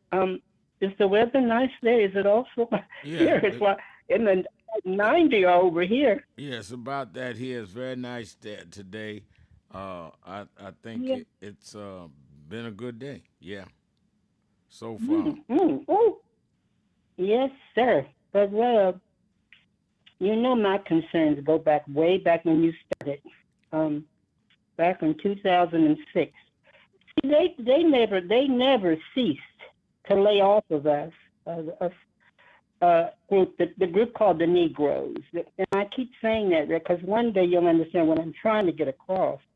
They have been really doing a job on us since we were enslaved and then brought to this country. They took our language, took everything, took the man's manhood away from him, feminizing him. The way you see many black men today, they're feminine and they're not masculine. But that's their right if that's what they want to be. But it's not their true identity because Africa, I think, traditionally has been against homosexuality.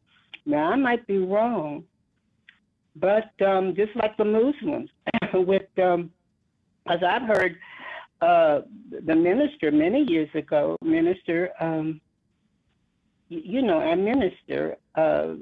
I can't think of his name, but you know him, the 1995, when they had the Million Men's March. Mm-hmm. Oh, of Minister Farrakhan. Yeah, the great one, the great. I don't see how I forgot it. I'm here eating. Maybe that's distracting me. I don't know. I'm eating a great meal here. But anyway, Rev, what I'm trying to say about the Negro group, that's us. Black, white, polka dot, we came in all colors. Some as white as snow. Really. Some of us, some are as black as tar, as they call them tar babies. And they would have these negative images of black, big lips, wide noses, little, little scrappy pieces of not very attractive hair on their scalps, and calling them the naps. And all this was done by white folks, the Anglo-Saxons. But you'll get a lot of griping from black people about the Jewish people. And I could never understand that.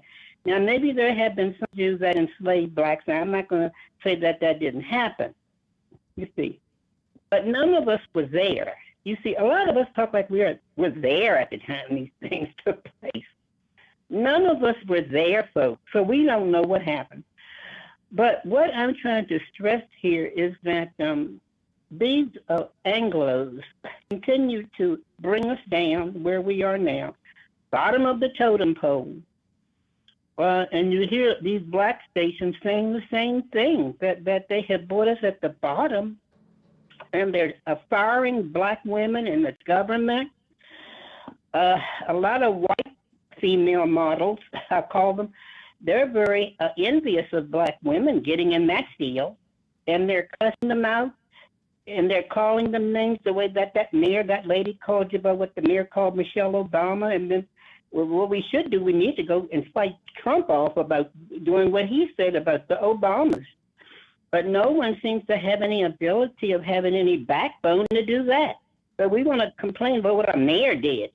Let's go after Trump. He's the one that said the nasty things about the Obama couple. And another thing, these commercials are very, very brilliant-looking, aristocratical-looking black lady was on a commercial. Now, once I state the commercial, people, they should automatically know what I'm talking about. And that was about the hearing, where you can hear on the phone. And if you have a hearing impaired and you can't see what they're saying, but you can see the print on the phone. Anyway, she was even belittled by the white woman sitting there, like giving her instructions what she needs to go get. Now, what I'm saying to that, it may not look all that serious, but why is it that every commercial we have, the blacks have to be the subculture, where they have to be subservient, like it's the white that knows everything and the black doesn't. Now, that's another area. Maybe you'll have a show on that. And, maybe have a show on about blacks in that has been imaged and their imagery according to whites, and how they have put them through hell since they made that movie with Lillian Gish, God rest her soul. What was that movie? 1915, and I can't even think of it, Rev. And I didn't know whether you knew about it. But do you remember the movie? And they even put that movie in the White House. They see it. And they saw it. Whoever that president was, I can't think of it right now. But the president that was in there in 1915 played that movie, the 1915, where the black-faced white, they had him portrayed as a black man going after the white woman. And all this stuff, Rev, has happened since that time. And it's still going on. They're still clobbering us and still talking about us like dogs. And I don't understand the government letting Trump get away with what he's getting away with. I don't understand it. And you have a force of whites that's enjoying it. And even blacks, a certain segment of them are enjoying it. And you have blacks that are not even for reparations, and a lot of them are well off, and they're not for reparations. Like our class, that can probably use it and do something with it. But a lot of the wealthy blacks, I guess they're saying, well, I don't want them to have anything. They got to make it the way I made it. And that's their decision on that. But I'm saying, what about, they had the same ancestors that died. And what are these wealthy blacks thinking? Do they think they were born into luxury and the gold plate and the silver plate and the, gold spoon in their mouth? But no, they forget about their ancestry, their history, their language that was stolen. These wealthy blacks that turn their heads and hold their noses up like they don't even want to smell a black person. I had to be I had to be very precise with that, because a lot of them do go around with their noses up. They have nothing to do with their own people because of the stigma that was involved with all of this. So I'm just saying, Red, what is your opinion? And I'll hang up and listen about that, because, like I said, this very aristocratical black woman was on this hearing commercial. I think people seen it. Very, very, and she looked like a school teacher. I knew a lady like that. And when I was in Washington, a very beautiful and intelligent school teacher like that lady. And the white woman sits there and trying to be the one that knows everything. So maybe someone can call in about that. Yeah, Right, okay. thank you, I don't thank you for your call. I don't know the commercial, but I'll tell you my feeling on some of the uppity blacks. Let's take our break. Be right back. Keeping it real. Sharpton. Be right back.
Some of you forget where you come from and forget how you got there and act like you got there because you were qualified or that you had a good resume. But some of us had to pay a price for your resume to even be read. Some of us had to take nights in jails and licks upside the head or shut out of boardrooms like Byron so you could walk down red carpets and act like you got there by yourself. So I received this award with a special place in my heart and on my shelf because I'm getting it from a freedom fighter who never forgot where he came from and how he got there.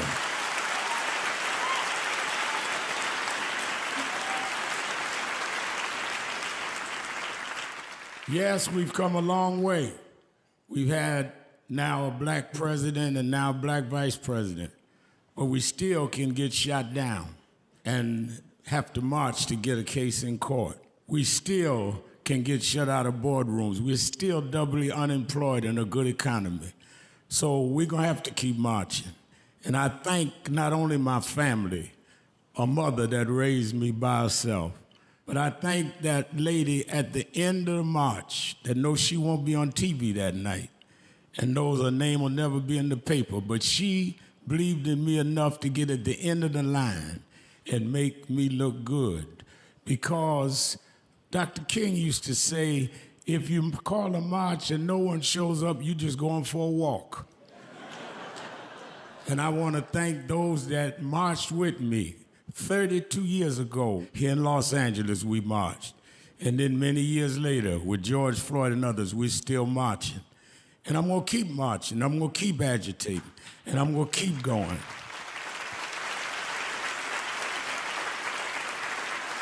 Until we don't have to do it anymore. Eddie, known you a long time, Mariah, Chris, and your kids. And I promise you this, the only thing that I really live for is I get up with this dream that every bigot, every racist, everyone in this country that hates will say, damn, he's up again.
Thank you for joining us for Weekdays Live with Reverend Al Sharpton.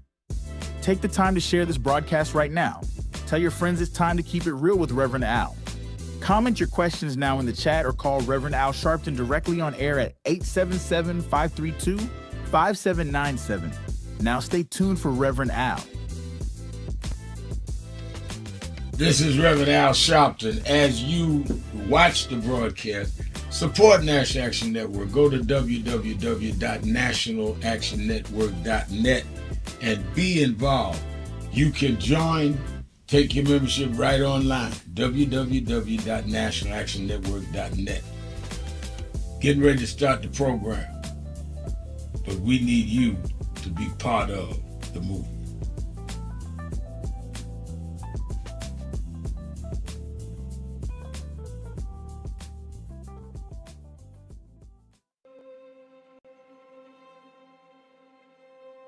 In 1929, a child was born who would one day awaken the conscience of a nation. Dr. Martin Luther King Jr. did not inherit a world ready for justice. He inherited a world resistant to it.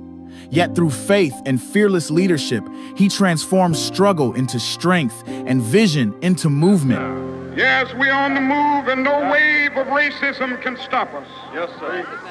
The burning of our churches will not deter us. Yes, sir. The bombing of our homes will not dissuade us. Yes, sir. The beating and killing of our clergymen and young people will not divert us. Yes, sir. The wanton release of their known murderers will not discourage us. We're on the move now. Yes, sir. Like an idea whose time has come. Yes, sir. Not even the marching of mighty armies can halt us. Yes, sir. We are moving to the land of freedom. Yes, sir. His dream was never meant to live in history books. It was meant to live through us. And today, that vision still lives. It lives through leadership that refuses to be silent, and through those entrusted with carrying the legacy forward through the moral leadership of Reverend Al Sharpton and the continued stewardship of Martin Luther King III, ensuring that Dr. King's dream remains a mandate, not a memory. Through National Action Network, that vision remains active, organizing in the streets, advocating in the halls of power, and confronting injustice wherever it exists. Last year, on Dr. King's Day, we stood together and made a vow to keep alive everything Dr. King stood for, not just in word, Reverend but in Al action. Sharpton. We marched, we And gathered, we're back 1-877-532-5797, 1-877-532-5797. And let's go back to the phones. Let's go to Washington, D.C. to Douglas. Douglas, you're keeping it real with Al Sharpton. Hey, Reverend Al, how you doing? This is Minister Douglas Smith calling from Washington, D.C. How you doing? I'm doing great. I spoke to you some time ago, maybe about a month ago, and I talked to you about the small telephone line ministers who have little small groups where they preach and they sermonize about different issues. And I was discussing with you, and you said it was a great idea because you think that it's the small groups in areas that help populate march when they come to those particular areas. And you said you were going to put somebody on it to work on it. And I was just wondering if you still have that, if this idea still resonates with you. Yeah, I do remember slightly the call. You should call the, you got a pen, write it this out, 877-626-4651, 877-626-4651, and talk to Christian. Ask for Christian. Tell him you talk to me on the air, and tell him you want to hook up the ministers, the telephone ministers on the march. I need that badly. All right. Okay, Reverend. Let me, and I'm going to call that number. What was that name again? Reverend Christian? Christian. His name is Minister Christian, yes. Okay. Rev, can I say this? Because I don't want to get on the wrong foot. I did speak to one of your lieutenants, Reverend Toon, but he seemed not to be too excited about the idea. But I know that you were when I spoke to you. So I should call Reverend Christian now? Yeah, he's all coordinating the march. So go ahead and talk to him.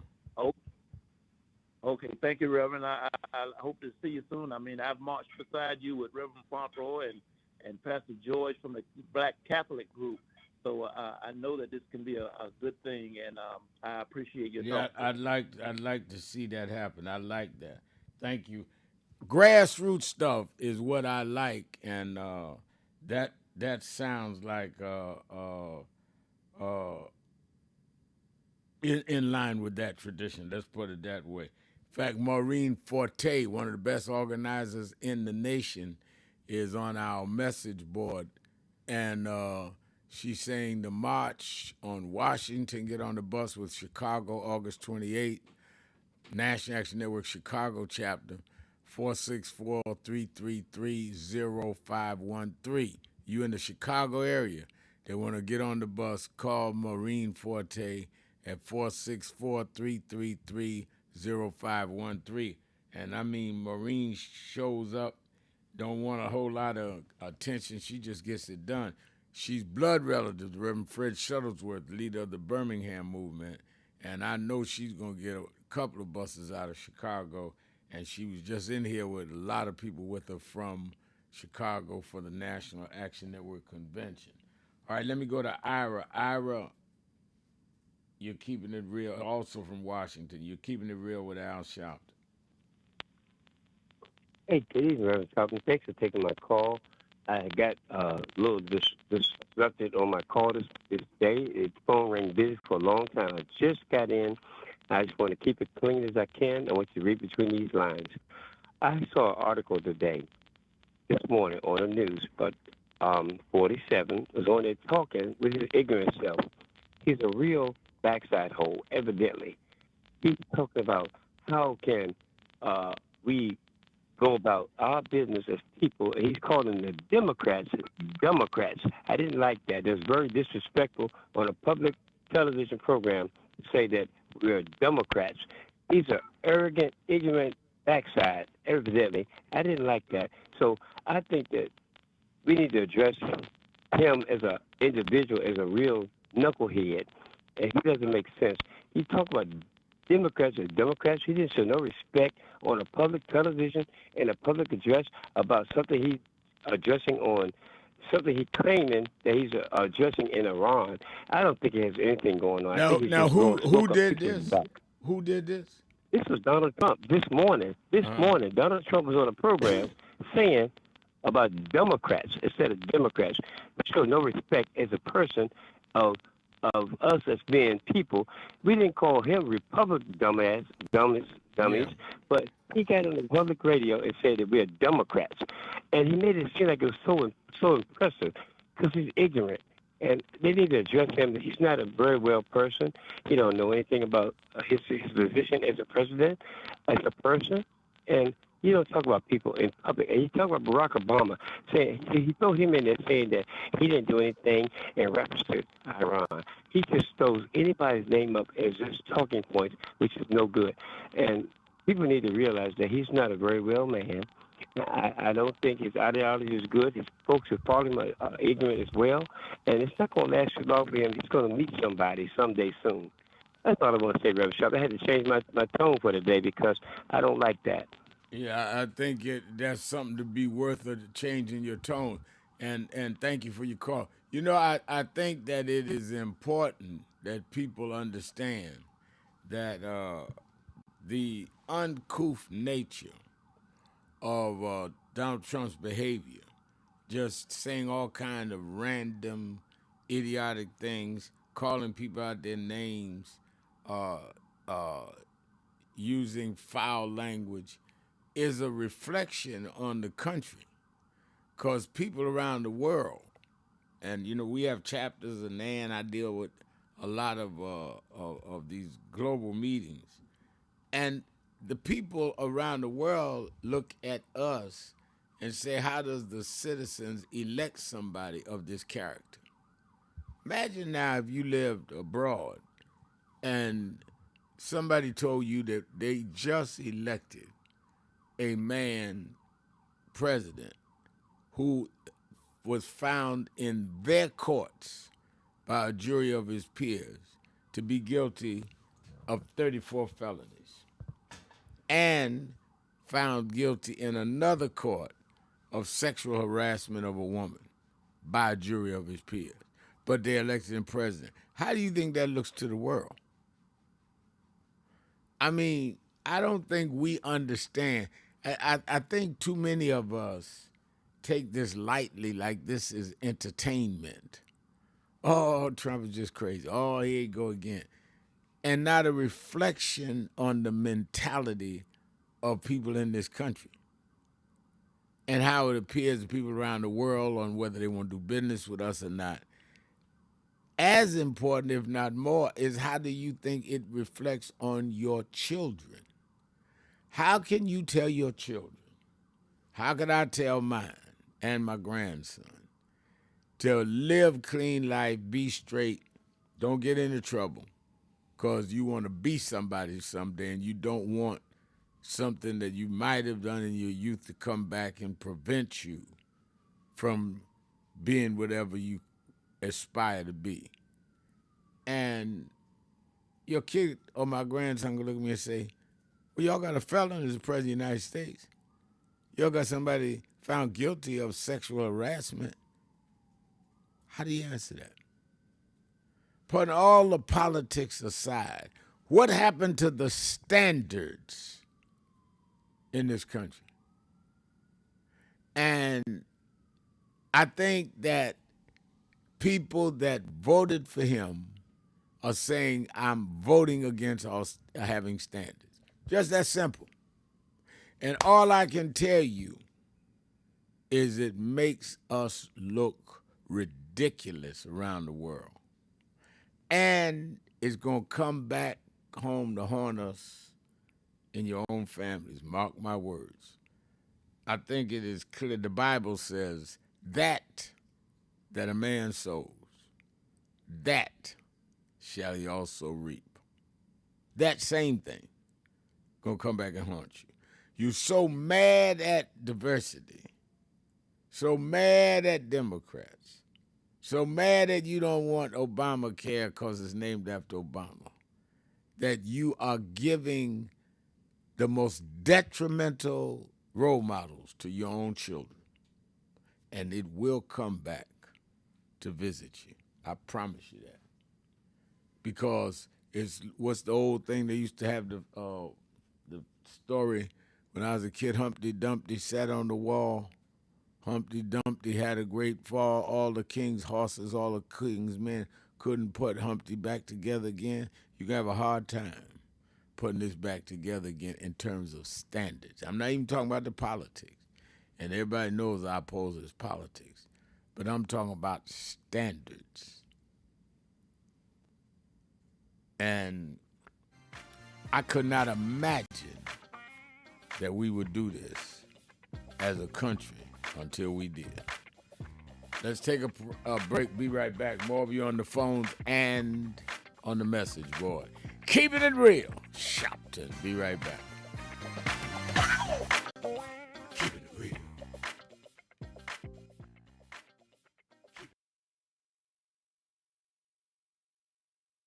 Hello, New Orleans. Let me tell you straight. They did not think we could come and be here tonight. They cut budgets and advertising, but one black man, Rich Newton, said, I don't care. My families come together every 4th of July weekend, and Essence will happen, because that's who we are. Give a big hand to Rich New Dennis for bringing us back.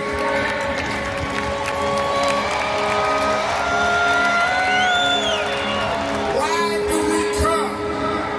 Because the essence of who we are is essential to what made this nation. We built this nation. We made this nation. We created the essential dollars that this nation lives off of. We don't care what bill they pass. We will not back up. We will not back down. We will not give in. We will not be chased out. We don't care who's in the White House. We will organize our house by house.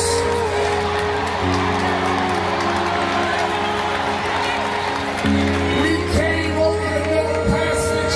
We survived slavery. We survived Jim Crow. Don't you give up now. Don't you turn back now. Stand up, black man. Stand up, black woman. Reclaim your dignity. Reclaim your place. So we stand with the Global Black Economic Forum. We stand with Essence Magazine because that's who we are. So don't give in now. Yes, it's some rough days, but we've been through rougher days than this. Yes, Trump is a bad dude, but we beat badder dudes than Trump. So let's party with a purpose, because our rhythm and our music reminds us who we are, because we can smile through our pain and organize for our gain. Let's stand up and let's celebrate who we are. Thank you, God bless you.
reversed and tried to turn it into a nightmare.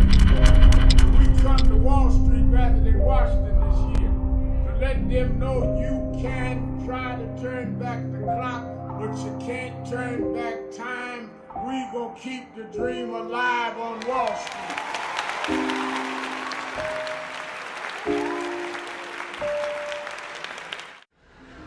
The only thing that will matter 2 minutes after you gone is what you did for more than yourself.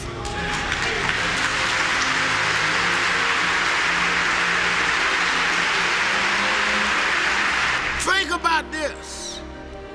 Think about if today is your last day. If this is your last service, what can they say about me? And if you're not satisfied with your own answer, you should leave here today working on yourself and building on what you need to build. Because God is here, He's available to you if you but use what He's giving you to be more than self-indulgent. Now I know many of us come with reasons we won't step out. But I come to tell you that's why God is here. God takes the ones that are the least likely and gets the most done. As I have seen in my life, people that were the unexpected and rejected are the ones that end up the greatest. So don't let whatever mistakes or whatever things that may be in your past hold you back. God is not trapped in your past. God is there for your future. And He's there that every day you wake up was a divine decision He made to give you another opportunity to serve.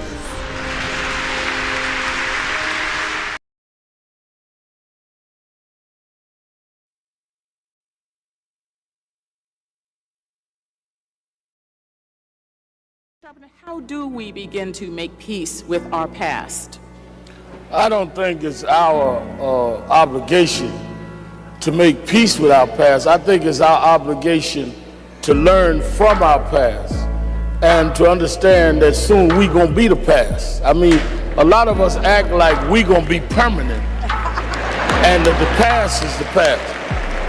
If we draw on the strengths of the past and uphold the dignity and the integrity of our people, and then perform it at our highest level in our generation, as Dr. Moss said, that's our obligation. You know, one of the reasons that I've been so concerned about this cultural tone that we're in now is a lot of us have lost the dignity that our community has shown from Jamestown to now.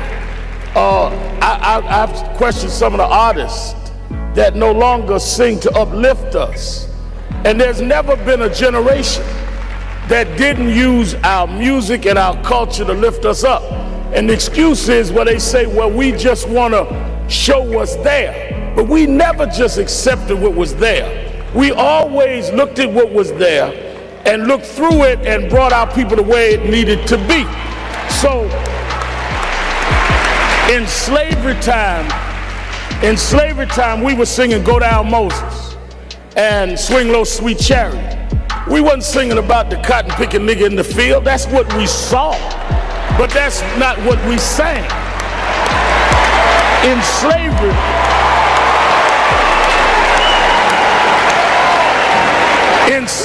in segregation time, we were singing We Shall Overcome. Ain't gonna let nobody turn me around. We wasn't singing the hoe in the back of the bus. So where is this coming from? And that's what we need to challenge. I wish, all of this about our friend Barack announcing today, I wish Obama had announced here, because Lincoln did not free us. The abolitionist movement freed us. Lincoln accommodated to freedom fighters. He was not a freedom fighter. Kennedy accommodated the king. Johnson accommodated the king. We got to quit giving the wrong people credit for our history.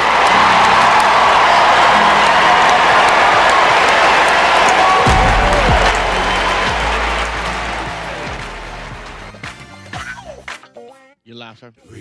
Keeping it real, keeping it real. I am your host, Reverend Al Sharpton. 1-877-532-5797. 1-877-532-5797. Or you can go on the message board at www.nationalactionnetwork.net. Live stream. Joanne Kemp on the message board said Trump just said he wants Syria to take out Hezbollah and not Israel. Does Syria really have enough military capabilities? I doubt they will stop Netanyahu, and Trump will still continue money to Israel. Yeah, I think you're right. I don't think that he's going to stop aid to Israel. And I'm not sure of the capacity of Syria, so I don't even understand the logic of that.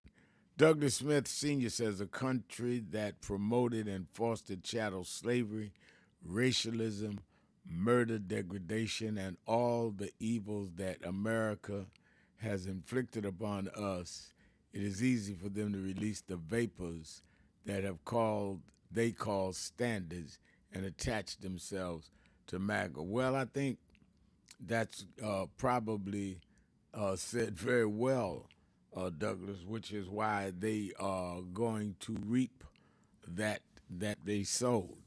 And I think the question, though, is all that you described this country is allowed. Question is now, what are we going to do in the middle of it? Are we exercising and maximizing what is available to us? Or are we just sitting around complaining? Evangelist Ramsey, one of the best activists in the land, said, "Good afternoon, Rev. You good? I am great." She said, "Pays to be a disciple, a servant, and make full proof of one's calling.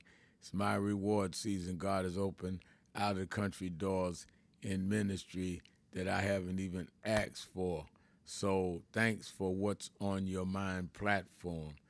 Discipline." And it cuts off there. It looks like it's more, but it cuts off here. All right, let's go to Ray in Cincinnati, Ohio. Ray on the buzz. You're keeping it real with Al Sharpton. Yes, sir, Rev. Thanks for taking my call. Rev, a couple things.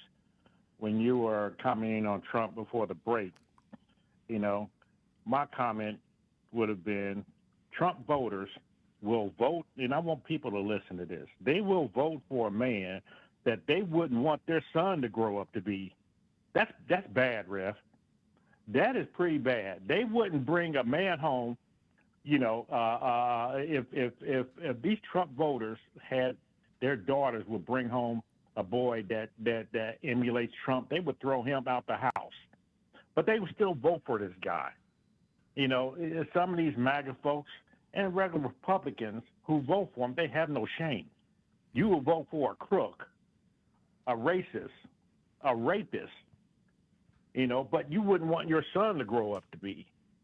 But Rev, let me say this. Trump is threatening military and ICE to be at these midterms, when they come around at these polling places.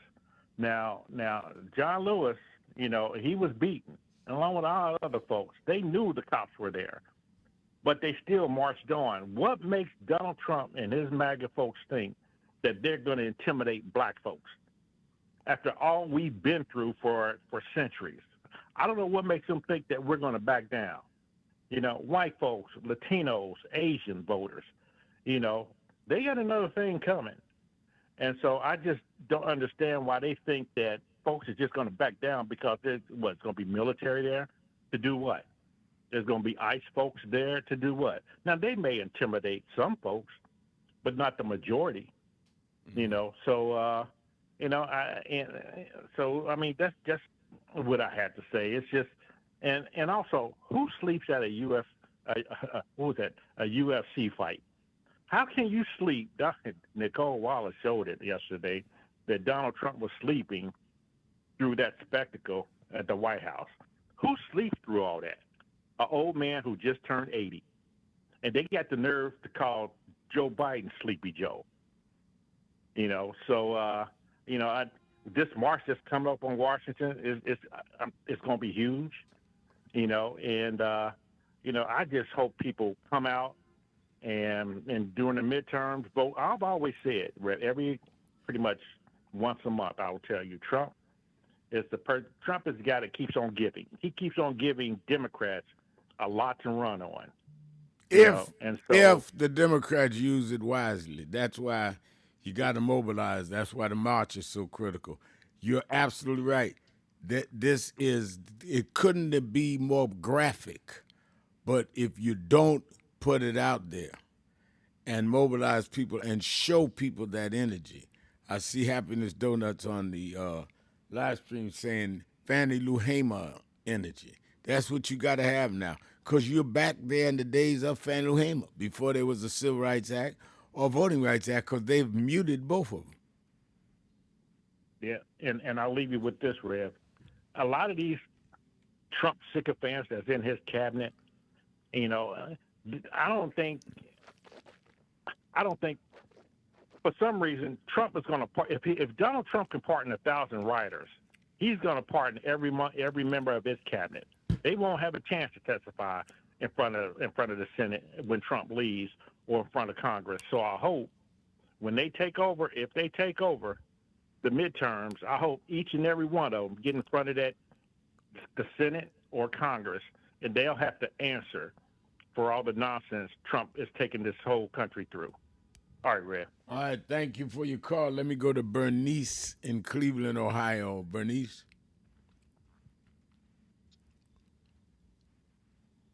Is Bernice there? Yeah, Reverend Al Sharpton. Yeah. I've been following you ever since way before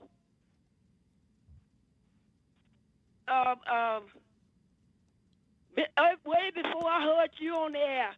And I hear you on the air every Saturday morning at 11 o'clock. All right. And you talks about James Brown every Saturday morning. Yeah, I sure do. And one time you said that you would like to have some of his records. Uh-huh. And I got a lot of his records I want you to have. And I've been trying to get you for 2 years. Well, y'all pick up and get her information. At Corey Methodist Church. I sure was. And I was down there with the records, and they wouldn't let me talk to you. Hold on a minute. Hold on 1 minute, Bernice. Y'all pick it up and get information. I'll have the office get her. If she got some records, I want them. Let's take a break. We'll be right back. Keeping it real. Sharpton. Tell it, tell it, tell it, tell it all Tuesday. Be right back.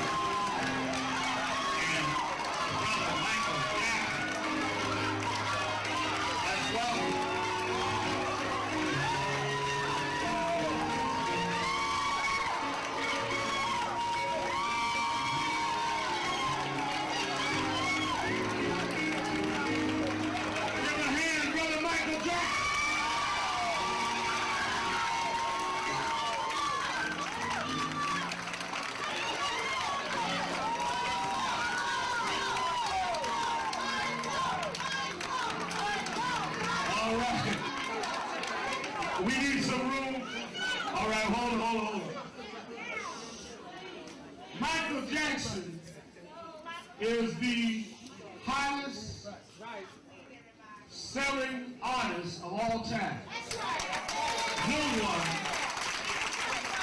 No one has sold more records in the history of the planet than Michael Jackson. But Michael Jackson said to us, he did not want to just raise the issue of what's happening with him. He said that artists all over the world need people to stand up and protect their rights.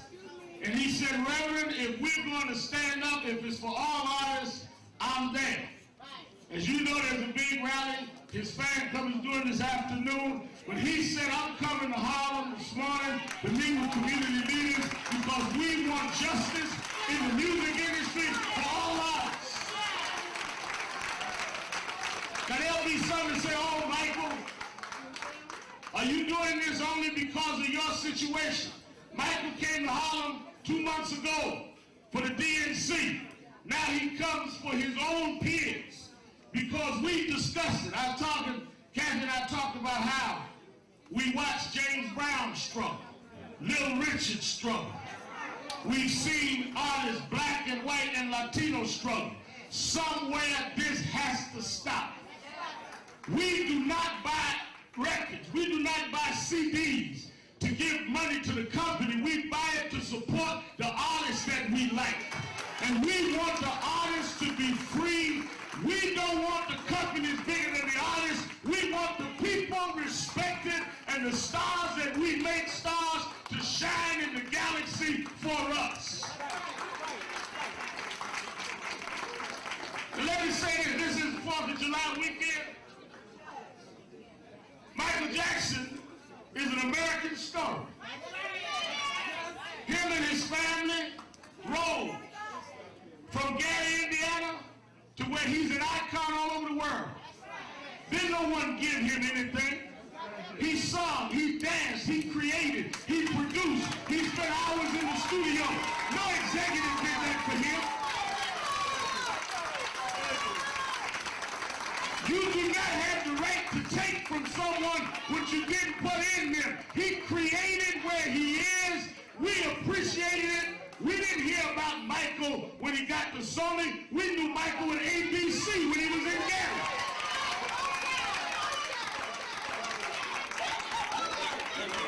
They got thrilled when he did Thriller. We was already thrilled. We were already off the wall. And we coming off our seats to stand up for justice in the music industry.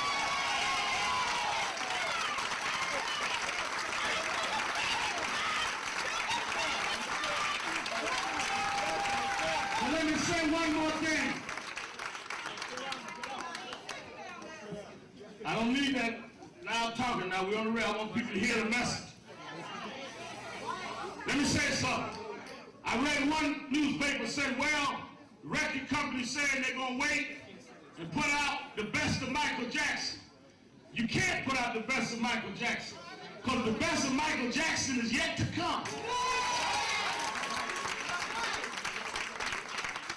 He's still creating. He's still innovating. He's still the king. He's still ours and we are still his. Fans all over the world. Thousands came out in London. Thousands will come out in New York. All over the world, we're going to make it clear that our artists should not be paying back things they had no input in. The promotion budgets. James M. Tume will lay it out. The video budgets. All of this are charged to the artists, yet the artists have no discretion over what to say.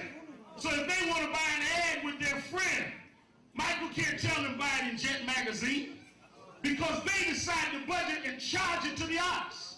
That's why many of these artists have no money at the end of their career. But he wanted to fight while he was on top. So it will help your child not have to fight one day to go through what they've had to go through. Sammy Davis Jr. died broke. His wife had to become a waitress. Michael said, I owe it to Sammy. I owe it to James Brown. I owe it to Little Richard. We're going to stop this once and for all.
I was 12 years old. I was a boy preacher in the Church of God in Christ. Bishop Shea knew my bishop, Bishop Washington. Bishop Washington, my mother.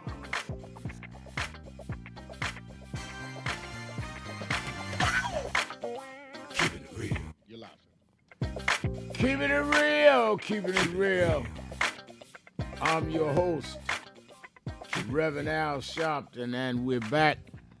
1-877-532-5797. 1-877-532-5797. Or you can go to the message board at nationalactionnetwork.net to live stream. And I see Brenda Foster saying hello from Detroit. Thanks, Reverend Al. We must vote and trust God for the rest. We got this. Have a blessed day. And I hope you're right. We have got this.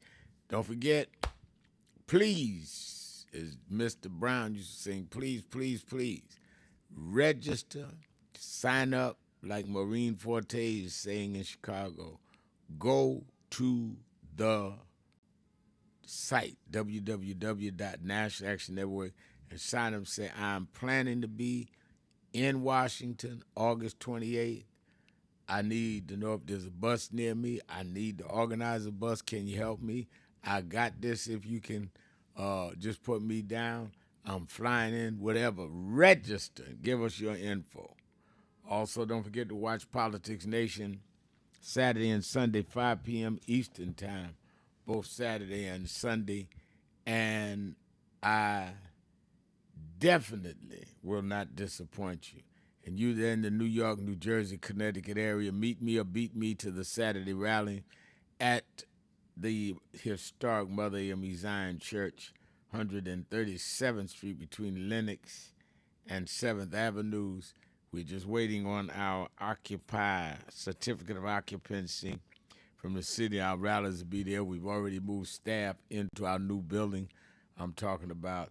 And we're going to have people that have made their pledges and filled them, go 5x5 to see the new building on Saturday. And we'll have transportation for them there and back because I want them to see what they're investing in. So make sure you that are not in the New York area, you can watch and be part of the rally by going to Impact Television or www.nationalactionnetwork.net. And I see Evangelist Ramsey hit me back saying, get on the good foot. I guess that's our song on this Black Music History Month.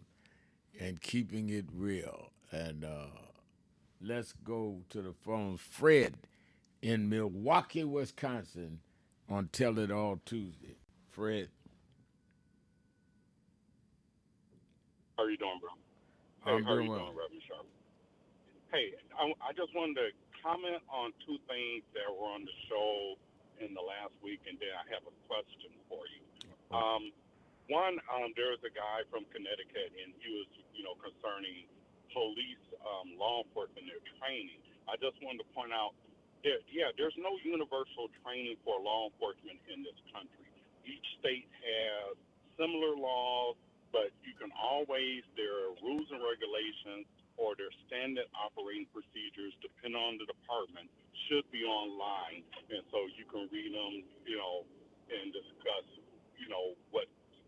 whatever the issue is, they should have. I mean, each state has their own standard bureau ran by the state as far as training and things like that. Like, to give you an example, like with George Floyd, when I was on the job in the early 90s, they had information about positional asphyxiation, where, it was, we're talking 30, 40 years before George Floyd, as far as training that turns somebody on their side. And, because their chest can't compress. So there's rules that people can look up.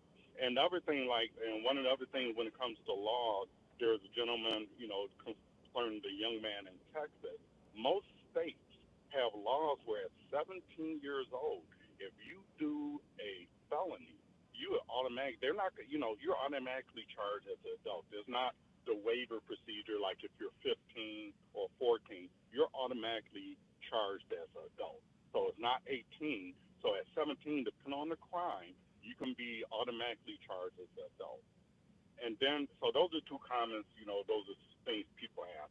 And then I just had a question. I was listening the other day, and when we're talking about the Black Caucus and the election in Florida, well, I believe it was Wasserman, if I'm saying her name correct. Now, are they doing things because, people are hoping for some type of racial divide between, people of color that are Democrats and white folks are Democrats. So are they, hopefully they're working together. And I guess I'm looking for your opinion as far as, no matter who comes out of that, are they going to support each other and show some unity? Just your thoughts on that. Now the question is, what are they going to show some magic unity in what regard? In the election in Florida for Congress person, Right.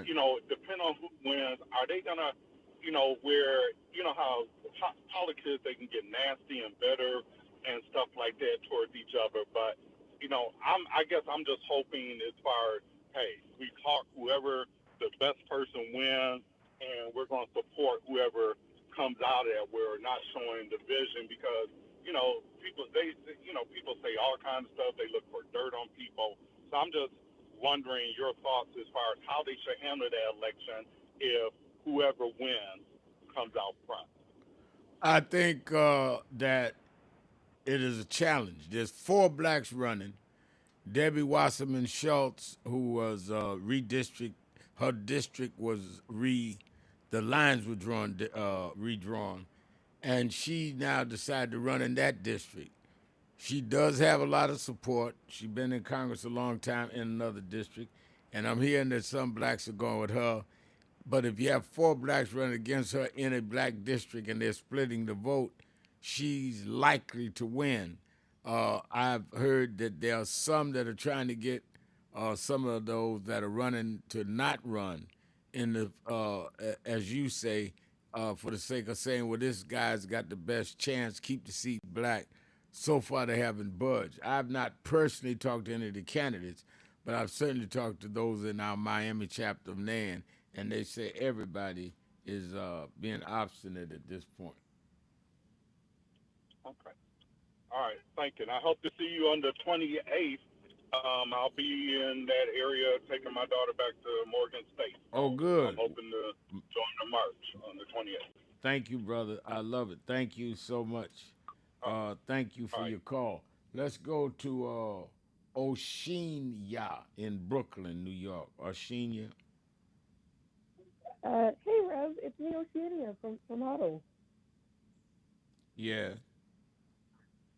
Yeah, I'm sorry I haven't seen you in a while because I started working at Luna Park and it's been crazy over there. Oh, okay.